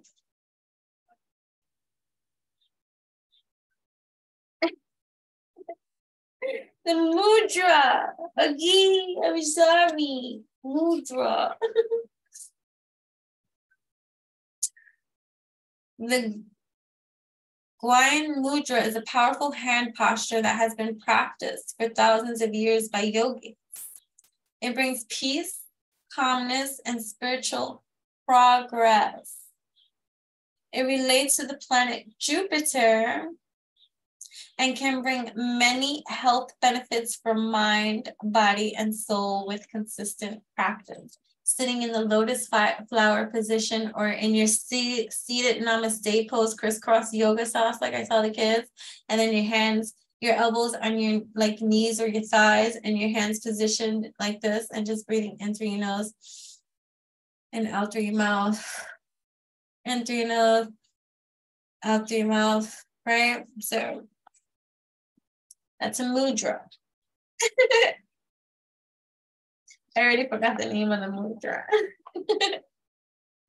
Right? For some of you, you have safe travel if you're traveling, right? So that's nice too. To know power, because I've got the power. Let's get it. Let's read that. Let's read that. Let's read the power. 46, it could be 46 years old. It could be life path core again. Life path 6. Life path 1. Power. That's a nice little symbol there too. Kind of got that Baphomet kind of symbology here. 46.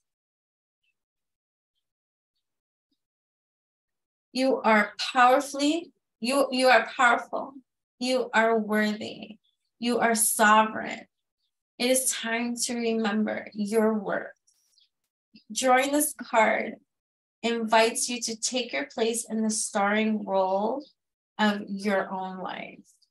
There is no need to play small here. You are being granted permission to display your strengths for all to see at this time. It does no service for you to hide your gifts. Drawing this card can also indicate that it is time for you to call your power back from any situation where it may have been taken or given away. Isis's crown. The crown of Isis, and sometimes the crown of Hathor, is made up of the sun disk cradled in cow's horns.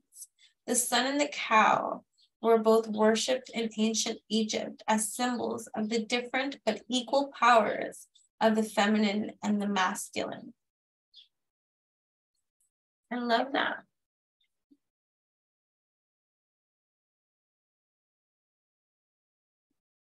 Right? I love that. What are these? What are those? I hope you're enjoying your time here and that you're receiving the manna that is here for you. Thank you so much for tapping in, turning on, tuning in. If you have yet to like this video, this is your opportunity to rethink that moment and allow yourself to press that like, because you get kudos for that. Right? So allowing radical acceptance at this time, right? There's a radical acceptance of you, of yourself at this time. It says yes to reality in any given moment. So what's needed so that it can come next. So what is needed so that it can come next? Think about that with clarity. For yourself about what is needed so that it can come next. What is needed so that it can come next? What is needed so that it can come next? What is needed so it can come next? Important question. What else needs to be articulated? I gotta hurry up. I say that and I take my time. Because there's no rush. I'm not Russian. I'm Latina. Okay, I'm not Russian. I'm Latina. You always say that. Again, I have a lot of people from Russia, the UK. I'm gonna butcher the places and stuff like that. So I love you guys and all that kind of stuff. But that's what I do say whenever they be like, "Don't rush me." I'm like, "I'm not Russian. I'm Latina," because of that generalization of Latinas always being late. Or Spanish people just being late, and I'm like, I'm not Russian, I'm Latina, so don't mind me. That's just my own like hilariousness. Right, so flow, right? Going with the flow. Allow me, divine, to move with the flow and respond with calmness and peace, right? Like, you're not gonna take me out of my calmness, you're not gonna take me out of my peace. That's for me to decide, and you don't get to dictate that path. I'm sorry that your life is in shambles, or that you're not in peace, or that you're not calm and every kind of thing, and you want to poke at me. You're not going to come at me. I see, right, with such clarity. And so, no, I'll allow me, divine, to move with this grace and flow at this time and respond with calmness and peace all the motherfucking time, right? I don't know what they thought this was, right? Expansiveness, because that's the only thing you're rocking with is expansiveness, right? Eternity is far more creative than the rigid, constrained, and exhausted ego. That is right, because you're expanding your mind, body, heart, and soul, and wholeness. That's how you choose to grow, glow, go. So you can make past go, you're gonna collect your infinite abundance, right? So yeah, sometimes you learn through suffering. Look, so you're gonna expand through the loss, right? So look, I froze there for a second because that's a trigger for many people too, right?